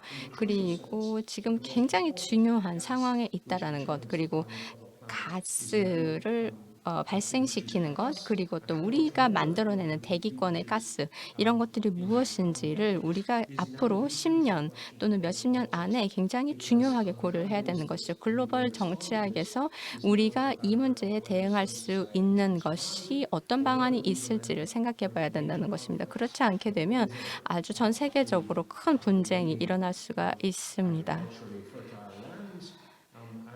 비옥한 땅도 있을 것이고 또 그렇지 않은 땅들도 있을 것입니다. 그래서 이런 모든 상황을 우리가 어떻게 당면할 수 있을지 생각해 봐야 되겠습니다. 이 그래프를 보여드리는 이유는 우리 모든 삶이 여기에 지금 의존하고 있기 때문입니다. 우리 지금 컨퍼런스에 계신 분들도 특히 저보다 젊은 분들이 많이 계실 텐데요. 이 지금 그래프를 보시면 제가 태어날 때쯤 태어나기 한 그때쯤에 태어났던 것인데요. 그때 ppm을 보면은 이제는 거의 320도 안 됐었는데 이제 400까지 400 이상까지 올라갔습니다. 그러니까 제가 태어나서 자라면서 살게 되면서 이렇게 큰 변화가 있던 것입니다.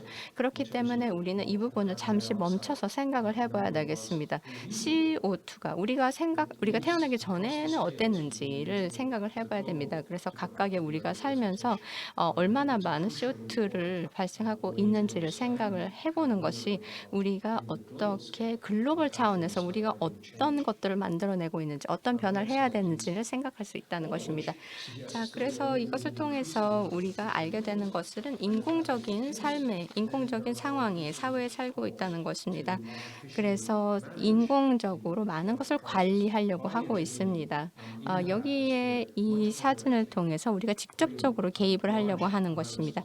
대규모의 에어솔을 이 성층권에 쏨으로 인해서 한 그 지구 공학자들이 이런 제안을 하고 있는데요. 그런 분들에 따르면 이런 화학품을 성층권으로 뽀내서 이것을 통해서 우리가 CO2를 줄이고 CO2에 따른 온도를 내리자라고 하고 있습니다. 왼쪽에 보시면 지금 화산이 일어나고 있는데요. 이 화산은 일반적으로 필리핀의 푸누투부 입니다. 그래서 1991년에 이 이럽션이 있었습니다. 그래서 그때 황이라든지 또 CO2가 많이 성층권 이상으로 올라갔는데 그렇게 많이 올라가면서 좀 쿨링 효과가 있었습니다. 이런 문제를 보면서 우리가 CO2와 또 조금 더 성층권 이상으로 높이 올라가서 인공적인 케미컬을 사용하게 되면은 기후를 보호할 수 있다라고 하는데 바로 이런 것이 우리가 가지고 있는 기후 문제를 보호할 수 있는 그런 안보일까요? 이런 모든 것은 안보의 문제로 우리가 접근을 하고 있는 것입니다. 이제 우리가 여기에서 조심해야 되는 것은 우리가 어떤 세상을 만들어가는가. 지금 이러한 접근은 모두 인공적인 접근이죠. 이런 모든 개념이 보호를 기반으로 만들어지는 것입니다. 우리가 가지고 있는 보호의 개념에서뿐만 아니라 우리가 만들어가는 세상이 어떤 것인가 부분을 안보에 초점에 맞춰서 생각해 봐야 합니다. 그렇기 때문에 다음 장 부탁드릴게요. 자, 그래서 안보 문제에 있어서는 특히 기후 안보에 있어서는 지난 수십 년 동안 과학자들이 이렇게 주장을 해왔습니다. 이 세상은 점점 인공세라고 할 수 있을 만큼 아주 인공적으로 변화가고 있습니다. 다양한 생물이 이미 멸종을 했습니다. 그리고 기후도 많이 변화가 됐기 때문에 그에 따른 육지의 환경도 변하고 있습니다. 물론 대기에는 CO2가 있고 또 그에 따라서 해양도 산성화가 되고 있습니다. 이러한 변화하는 환경에서는 기후 변화뿐만 아니라 빠르게 많은 종류의 동물과 종을 잃어버리고 있습니다.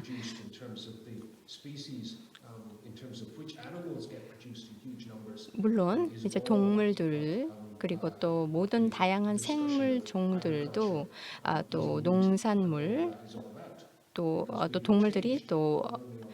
동물들이 이제 그 멸종되면서 다양한 동물 종이 바뀌고 또 우리가 또 농작물을 이용하는 과정에서 또 다양한 서식지가 파기가 되고 그렇게 되면서 다양한 종들의 서식지가 변경되고 또 영향을 받고 있습니다.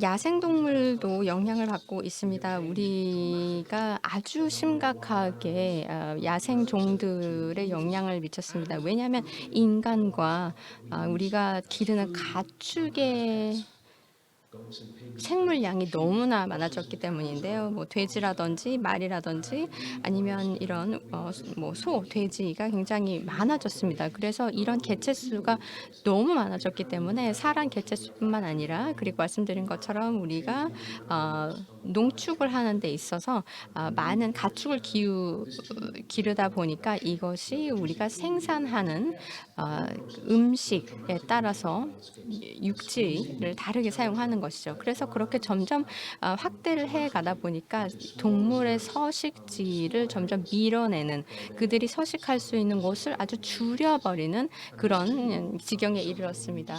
이것도 우리가 멈추고 생각해 봐야겠습니다. 그러면 우리는 어떤 종인가요? 우리는 어떤 종들을 보호해야 할까요? 우리가 살아가는 지구에서 우리 스스로가 번성하기 위해서는 어떻게 해야 할고, 그다음에 우리뿐만 아니라 장기적으로 다른 종들의 번성을 위해서는 우리는 어떻게 해야 될까요?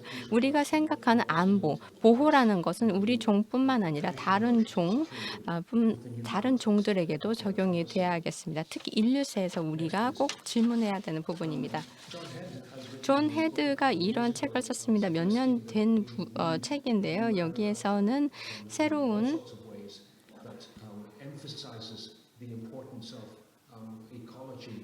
이 생태, 농업 생태에 대해서 이야기를 하고 있습니다. 음식을 생산하는 데 있어서 토양을 사용하는 것, 그리고 또 생물 다양성을 높이는 것에 대해서 이야기를 하고 있습니다. 현대 농업에서는 우리가 몇 가지 중지해야 되는 것들이 있는데요. 왜냐하면 우리가 가지고 있는 상황이 굉장히 국가에 따라서 또는 정치적인 이해에 따라서 우리 국가가 분열이 되어 있습니다. 그렇기 때문에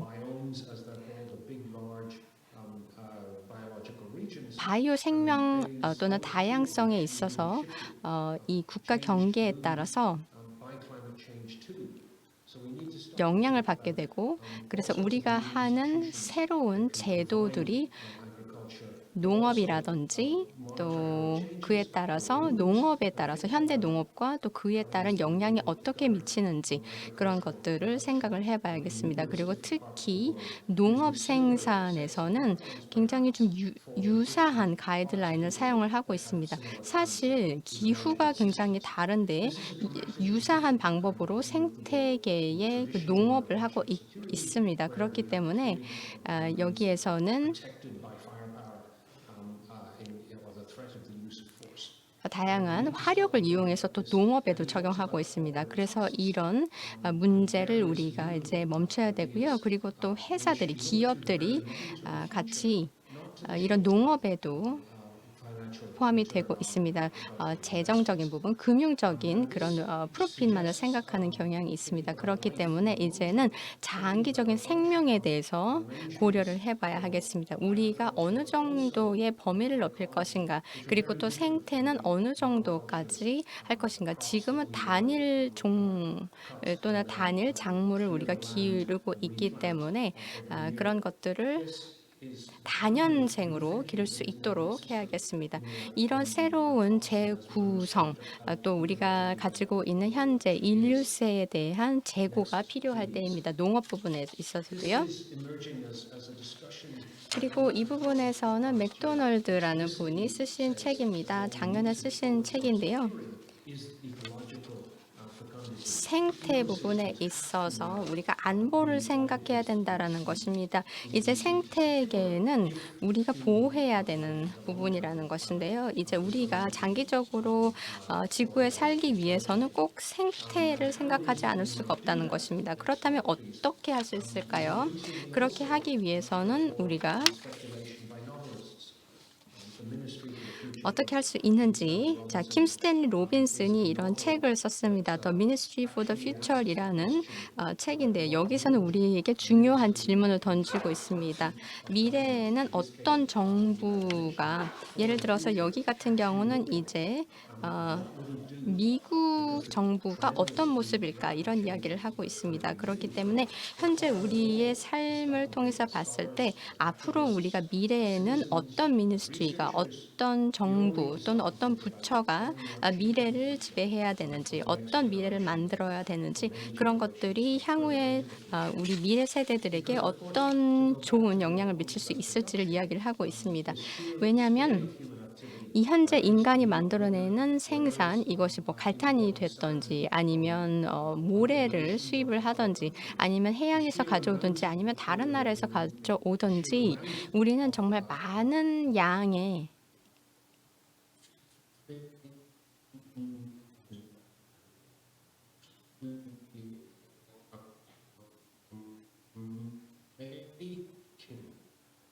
dramatically and the atmosphere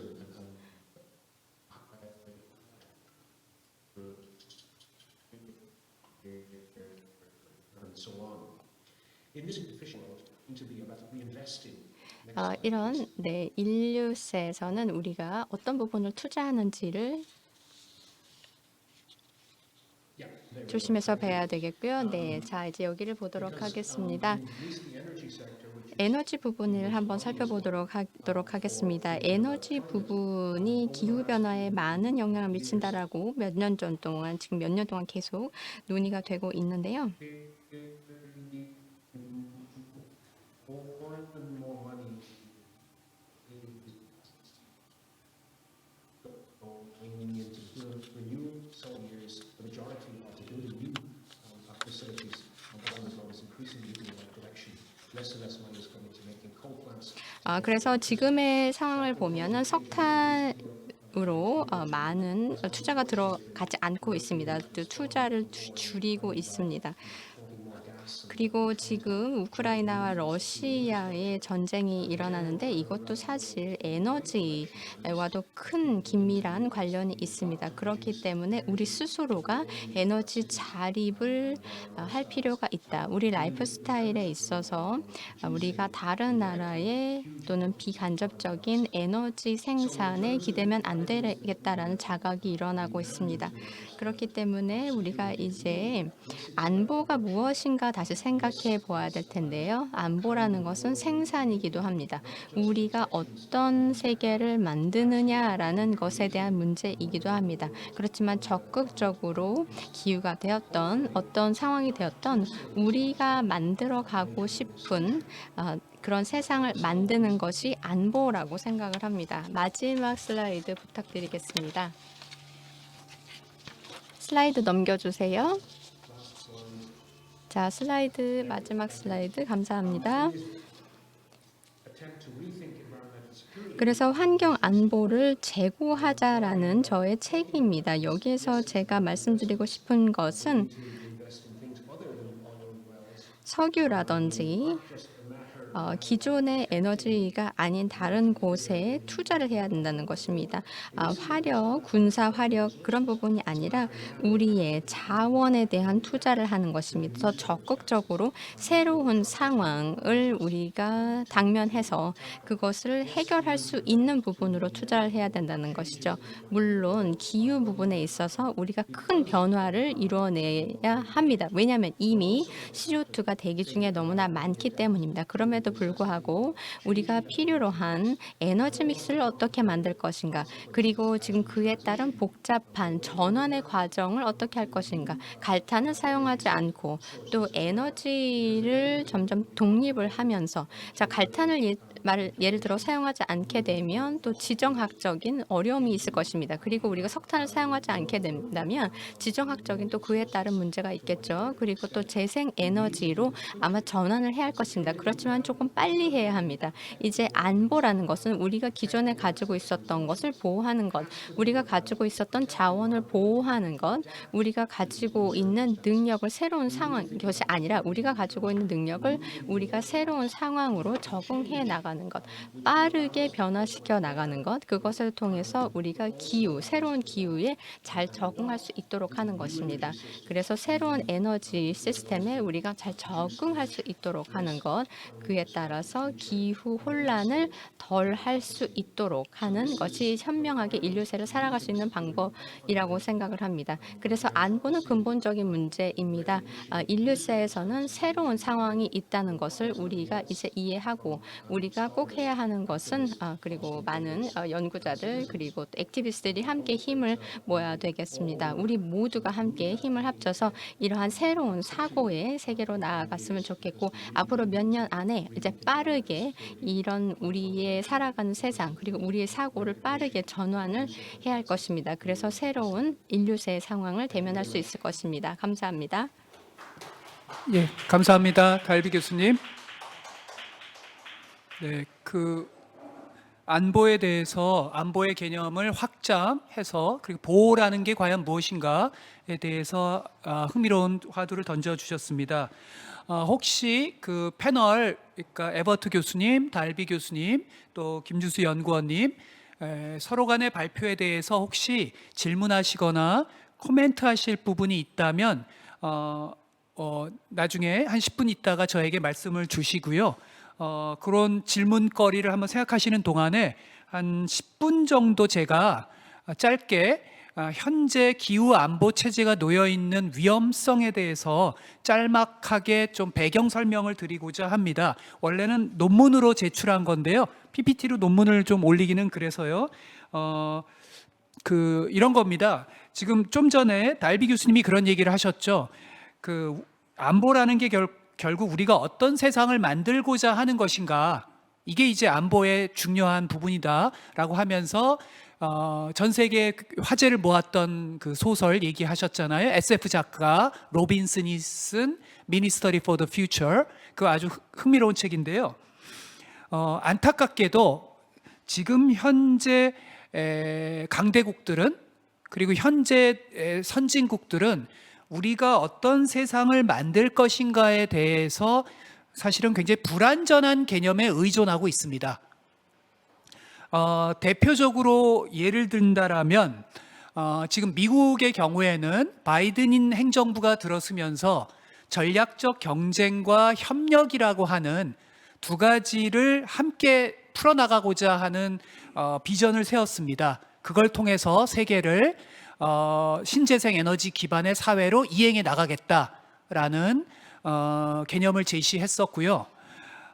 그리고 중국의 경우는 지금 공산당 당대회가 진행 중이고 있습니다.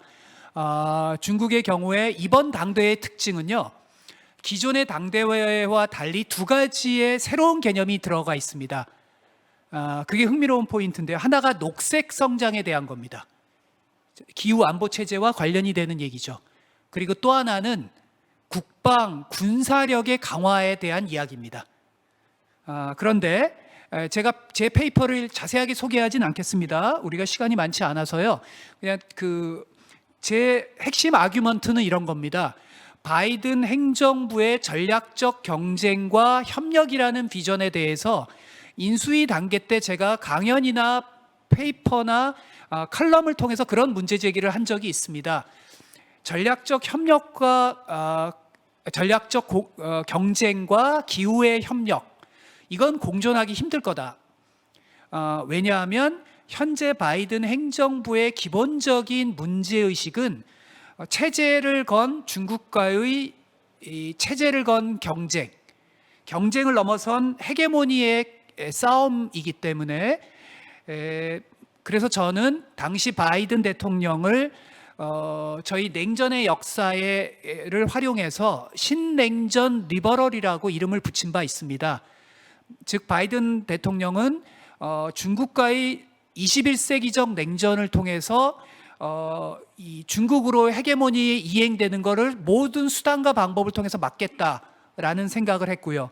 다른 한편으로는 존 케리 국무장관이라는 걸출한 기후 특사를 통해서, 미국에선 이거를 짜르라고 표현합니다. 총체적인 지휘자인 존 케리 전 국무장관을 통해서 중국과 함께 기후 레짐을 만들어가겠다라는 게 이 바이든의 그 구상이었는데요. 하지만 이 신냉전 리버럴이란 측면이 결국은 지배적일 수밖에 없습니다. 미국은 영국에서 미국으로 헤게모니가 넘어갔을 때와 달리 미국에서 중국으로 헤게모니가 넘어간다면 이것은 끔찍한 디스토피아적 상황이라는 그 생각이 미국의 워싱턴 정가에는 지배적입니다. 그에 대한 규범적인 판단을 떠나서, 그것이 맞고 그름을 떠나서 이 문제의식과 기후라는 건, 기후 협력이 함께하기가 어렵습니다. 여기에는 상대편인 중국 공산당의 문제의식이 결합되어 있기도 합니다. 중국 공산당은 미국이 중국을 수단과 방법을 가리지 않고 어떤 팔을 비틀려고 한다라고 하는 강력한 위기의식, 문제의식이 있습니다. 그리고 대만을 매개로 중국을 압박하고자 한다라고 하는 그 문제의식을 갖고 있습니다. 그래서 이번 당대회는 국방력 강화라고 하는 굉장히 중요한 담론이 강하게 강조되고 있습니다. 지난 당대회에서는 없었던 담론입니다. 그런 점에서 향후 세계는 제 생각에 완전히 새로운 국제 질서로 지금 이행 중입니다. 뭐 질서라는 표현이 좀 오히려 저는 국제적 무질서의 세계로 지금 이행하고 있습니다. 이번 중국 공산당 당대회가 끝나고 나면 이 대만을 둘러싼 27년까지의 무력 경쟁 부분이 가시화될 가능성이 있습니다. 이번 공산당 당대회에서 제가 아까 깜빡했는데 한 가지 워딩을 빠뜨렸는데요. 국지전이란 워딩이 또다시 등장했습니다. 즉 미국과 중국 사이에 혹은 미국과 중국을 대리하는 국가에 국지전이 발생할 가능성이 있습니다. 거기에는 우리가 지금 여기 지구와 사람이 살고 있는 한반도도가 가장 유력한 제2의 무대이기도 합니다. 어쨌든 그래서 지금 새로운 신국제 질서가 개막하고 있는데요. 혹은 새로운 신국제 무질서가 개막하고 있기 때문에 원래 미국의 백악관의 의도 그리고 중국이 생태 문명을 헌법에 집어넣었던 의도가 그대로 작동되긴 어렵습니다. 누가 규범적으로 옳은지를 떠나서 그것이 현재 처해 있는 냉정한 현실 세계입니다. 그래서 현재 전 지구적인 기후 레짐을 열망하는 사람들은 이러한 냉엄한 현실 인식 속에서 그 전략적 경쟁과 기후의 협력이라고 하는 애매한 상황을 기후 레짐으로 이행하기 위해서 어떤 그 고민과 실천적 행동을 할 것인가에 대한 전 지구적 중지를 모아야 될 때라고 생각합니다. 그 점에서 사실은 많은 학계의 연구 결과가 증명하듯이 너무나 규범적이고 공허한 이야기처럼 들리긴 합니다. 하지만 학계의 솔리드한 연구 결과인데요. 이러한 전환의 출발점은 제도적인 것이나 어떤 워싱턴 정가나 중국 공산당 지도부의 생각을 바꾸는 것에서 변화가 출발하긴 어렵습니다. 결국 변화는 이 시민들의 마음속 깊숙이에 있는 사유의 방식, 가치관, 아젠다, 태도, 감각 이런 것들을 바꾸는 데서 출발할 수밖에 없습니다. 저만 하더라도 신도시, 아까 김준수 연구원님이 말한 신도시에서 살고 있지만 제가 살고 있는 아파트의 모래라고 하는 데 대한 이 몸의 감각을 가지고 수십 년간 살아오지는 않았습니다. 그런 감각을 바꾸는 것, 마음과 몸의 감각을 바꾸는 것, 사유의 틀을 바꾸는 것, 진영을 넘어선 미래로의 틈새를 만들어가는 것, 이런 사유의 틀에서부터 출발할 수밖에 없는, 다소 지금은 공허하게 들리지만 그래서 그런 점에서 지구와 사람은 지구법이나 혹은 바이오크라시라고 하는 새로운 상상력을 제기하고 있는 겁니다. 아까 달비 교수님이 우리가 어떤 세계를 만들 것인가가 안보에 중요하다고 하셨는데요. 희망컨대 제가 얼마 전에 뉴욕타임즈 주최 세계 컨퍼런스에서 바이오크라시에 대한 구상을 발표한 적이 있습니다. 제 기존의 입법, 사법, 행정이 아니란 제4부로서의 미래부 혹은 바이오크라시 정치체제를 말씀드린 적이 있었는데 오늘 이 자리에서 뭐 자세하게 그걸 말씀드릴 수는 없고요. 이 달비 교수님의 표현을 빌자면, 그리고 아까 에버트 교수님의 표현을 빌자면 새로운 스케일의 정치, 그리고 우리가 어떤 세계를 만들 것인가에 대한 새로운 상상력, 이것을 시민들이 사유방식에서 같이 한다면 지금 디스토피아적으로 보이는 단기적 미래지만 결국은 더 나은 생태대로의 미래를 우리가 전환할 수도 있지 않을까라는 그런 문제 제기를 한번 해봅니다. 시간이 사실은 많지 않아서요. 혹시 패널 선생님들 세 분께서 서로 간의 발표에 대해서 혹시 질문하실 게 있으시거나 혹은 코멘트하고 싶은 사안이 있거나 혹은 플로어에 계시는 다양한 분야의 거장들도 계시는데요. 혹시 어떤 플로어에서의 질문도 좋고요. 그리고 패널 선생님들끼리의 토론도 좋습니다. 혹시 패널 선생님들 혹은 플로어에서 혹은 질문이 있으신지. 달비 교수님, 에버트 교수님 혹은 김준수 연구원님,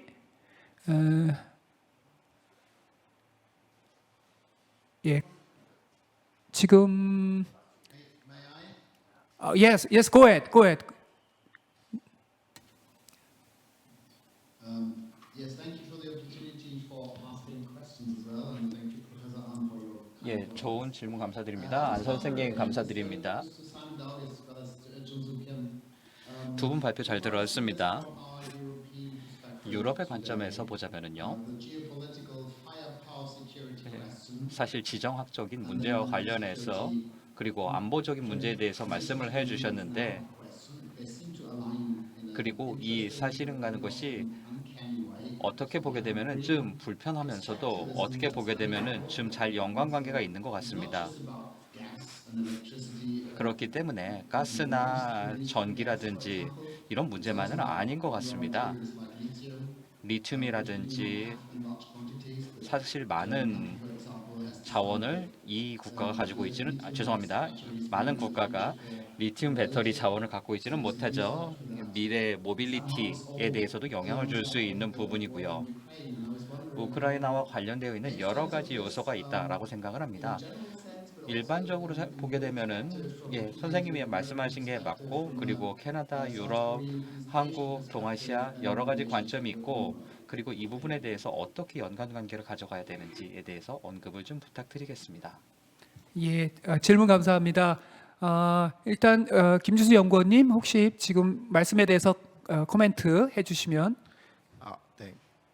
지금 현재의 어떤 지정학적인 상황에 대해서 자원 동원의 문제라든지 어떤 국가의 축적 전략의 위기라든지 여러 가지 이제 직면하고 있는 문제들이 있을 텐데요. 이제 거기에 대해서는 이제 오늘 안보에 대한 문제가 굉장히 많이 제기가 됐는데 사실은 이제 모래라는 저는 이제 제 연구에서 제 온 리서치에서 모래라는 문제를 이제 당장 이제 더 계속해서 이제 새로운 저렴한 자원을 확보해야 되는 국가의 어떤 전략적인 과제가 남아 있습니다. 이거는 이제 계속 현재 진행형이고, 그래서 이제 골재 종합 건설 개발 계획에서는 이제 새로운 모래 수입원을 찾기 위한 이제 새로운 항만들을 만들어야 된다라는 아젠다를 펼치고 있고, 수입원을 확장하고자 하는 더 익스텐드하고자 하는 어떤 국가의 전략적인 변화들이 준비가 되고 있는 과정인데요. 이렇게 보면은 이제 행성적 도시화의 맥락 속에서 좀 더 다양한 연결망들이 구축될 가능성이 클 것 같은데, 근데 이때의 문제는 또 새로운 형태의 어떤 환경 문제라든지, 아니면 새로운 형태의 경제 안보의 문제라든지, 아니면 이제 국내 정치의 문제와의 어떤 경합 문제라든지 이런 새로운 스케일에서의 새로운 문제들이 대두될 가능성이 굉장히 높은 것 같습니다. 그렇기 때문에 질문해 주신 것처럼 지금 현재 어떤 지정학적인 혹은 지경학적인 경관들이 계속해서 끊임없이 유동하고 변화하고 있는 시점이고 제 연구에서는 그래서 이제 좀 미래의 과제들이 좀 남아 있는 단계가 아닐까라는 생각으로 답변을 드리면 좋을 것 같습니다. 예, 감사합니다.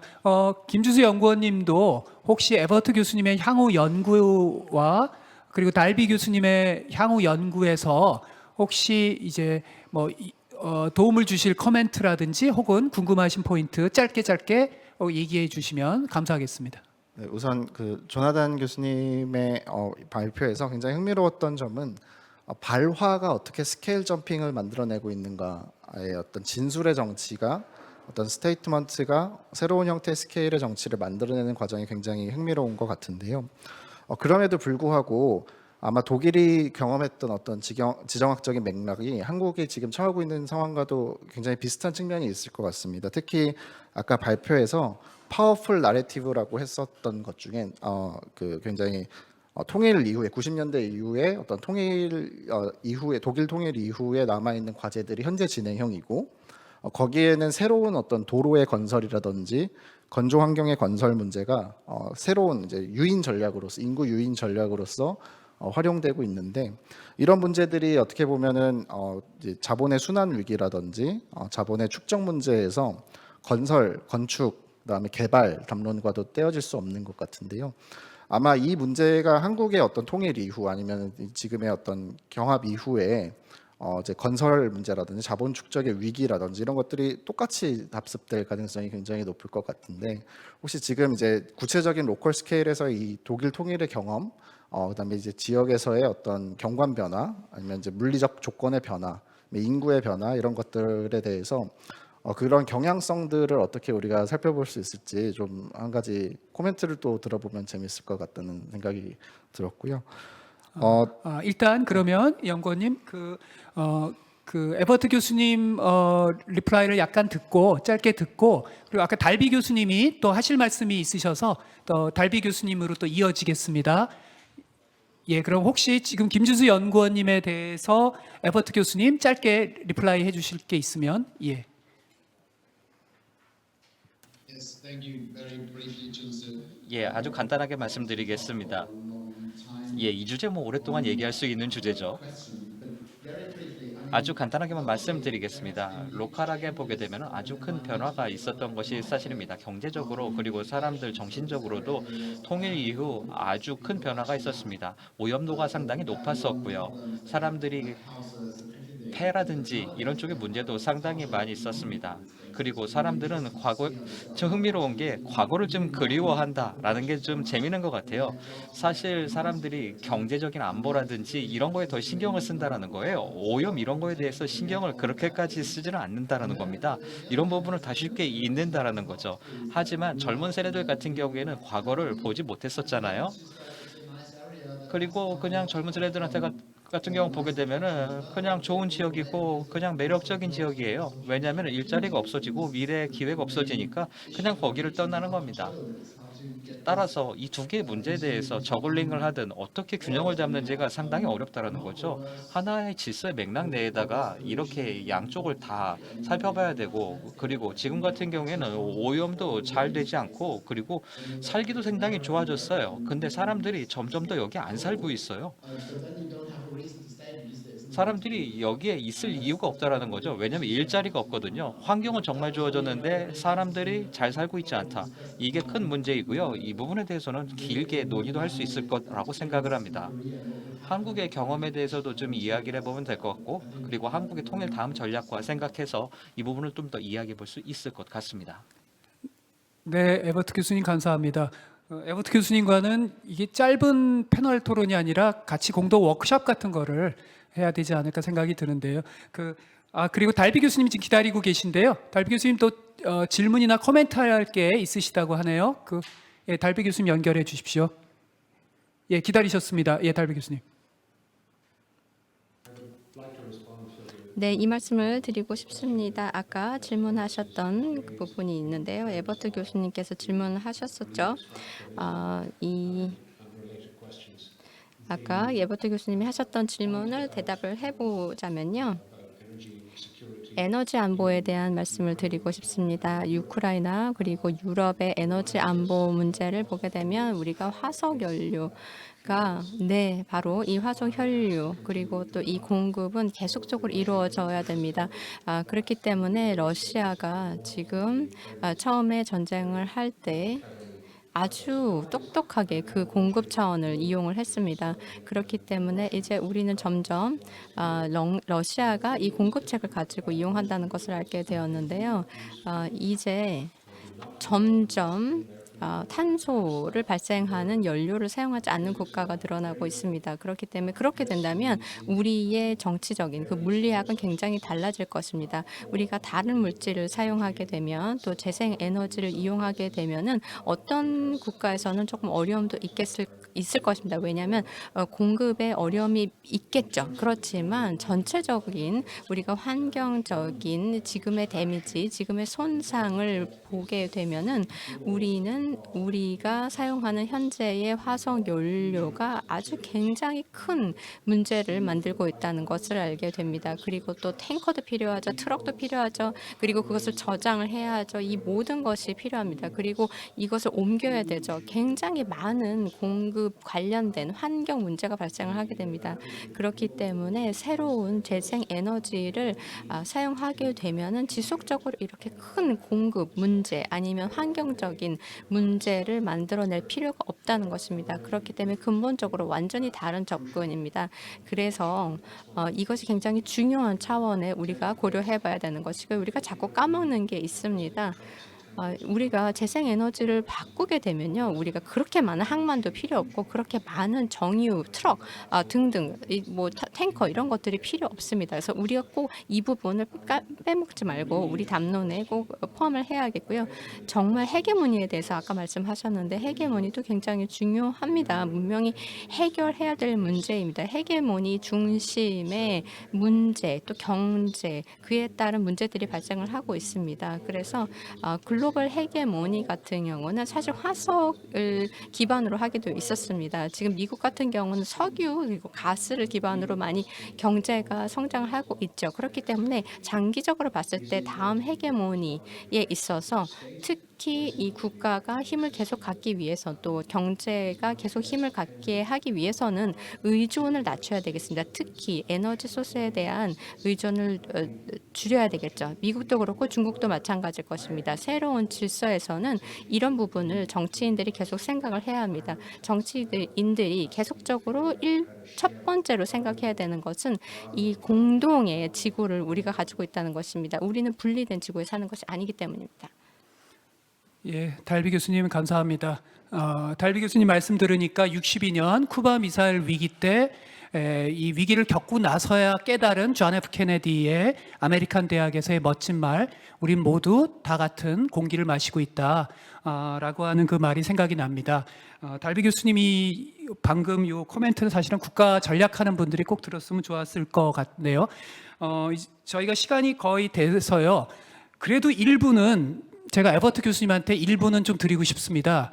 그 에버트 교수님 특히 독일이 지금 이 어려운 지구적 이행기에 가장 또 모두가 다 고통을 겪지만 또 이번 올해 겨울을 가장 힘들게 보내고 있는데요.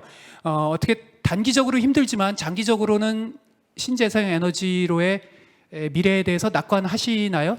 한 1분 마지막 말씀 좀 듣고 종료할까 합니다. 예.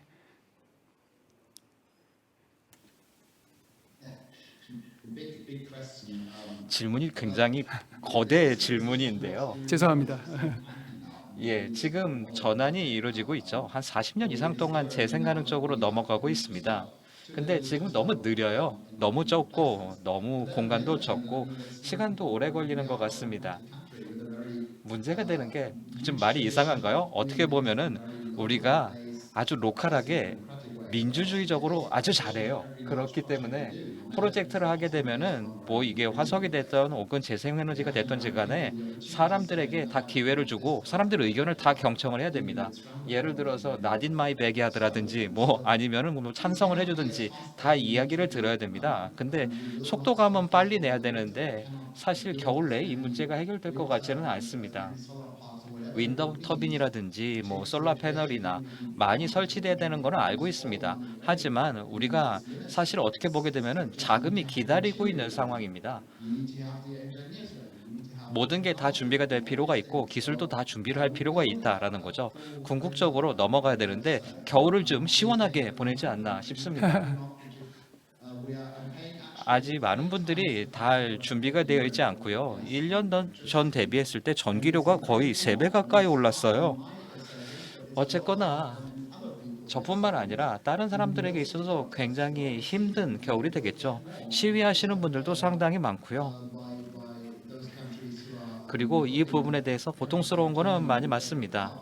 그리고 독일도 이 부분에 대해서 의견이 갈리는 게 사실입니다. 저도 잘 모르겠습니다. 사실 상황이 너무 독특하기 때문에 이런 고통을 과거에 받아본 적이 없었죠. 이전 세대라든지 예를 들어서 저희 부모님 같은 경우에는 에너지 부족이 있었다. 뭐 이런 이야기를 하세요. 그리고 제가 어렸을 때도 전기 끊기고 이런 경우도 있었습니다. 근데 전기 몇 번 끊겼다가 다시 돌아왔잖아요.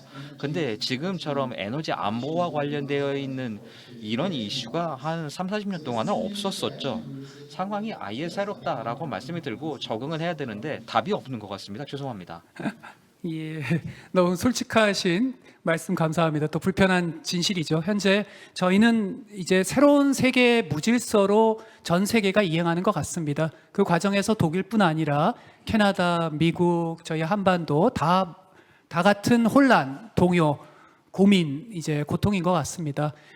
부족하지만 저희의 컨퍼런스가 그리고 저희와 함께하는 분들이 함께 새로운 컨셉, 툴, 그리고 새로운 상상력을 통해서 이 어려운 시대를 함께 잘 헤쳐나갔으면 좋겠습니다.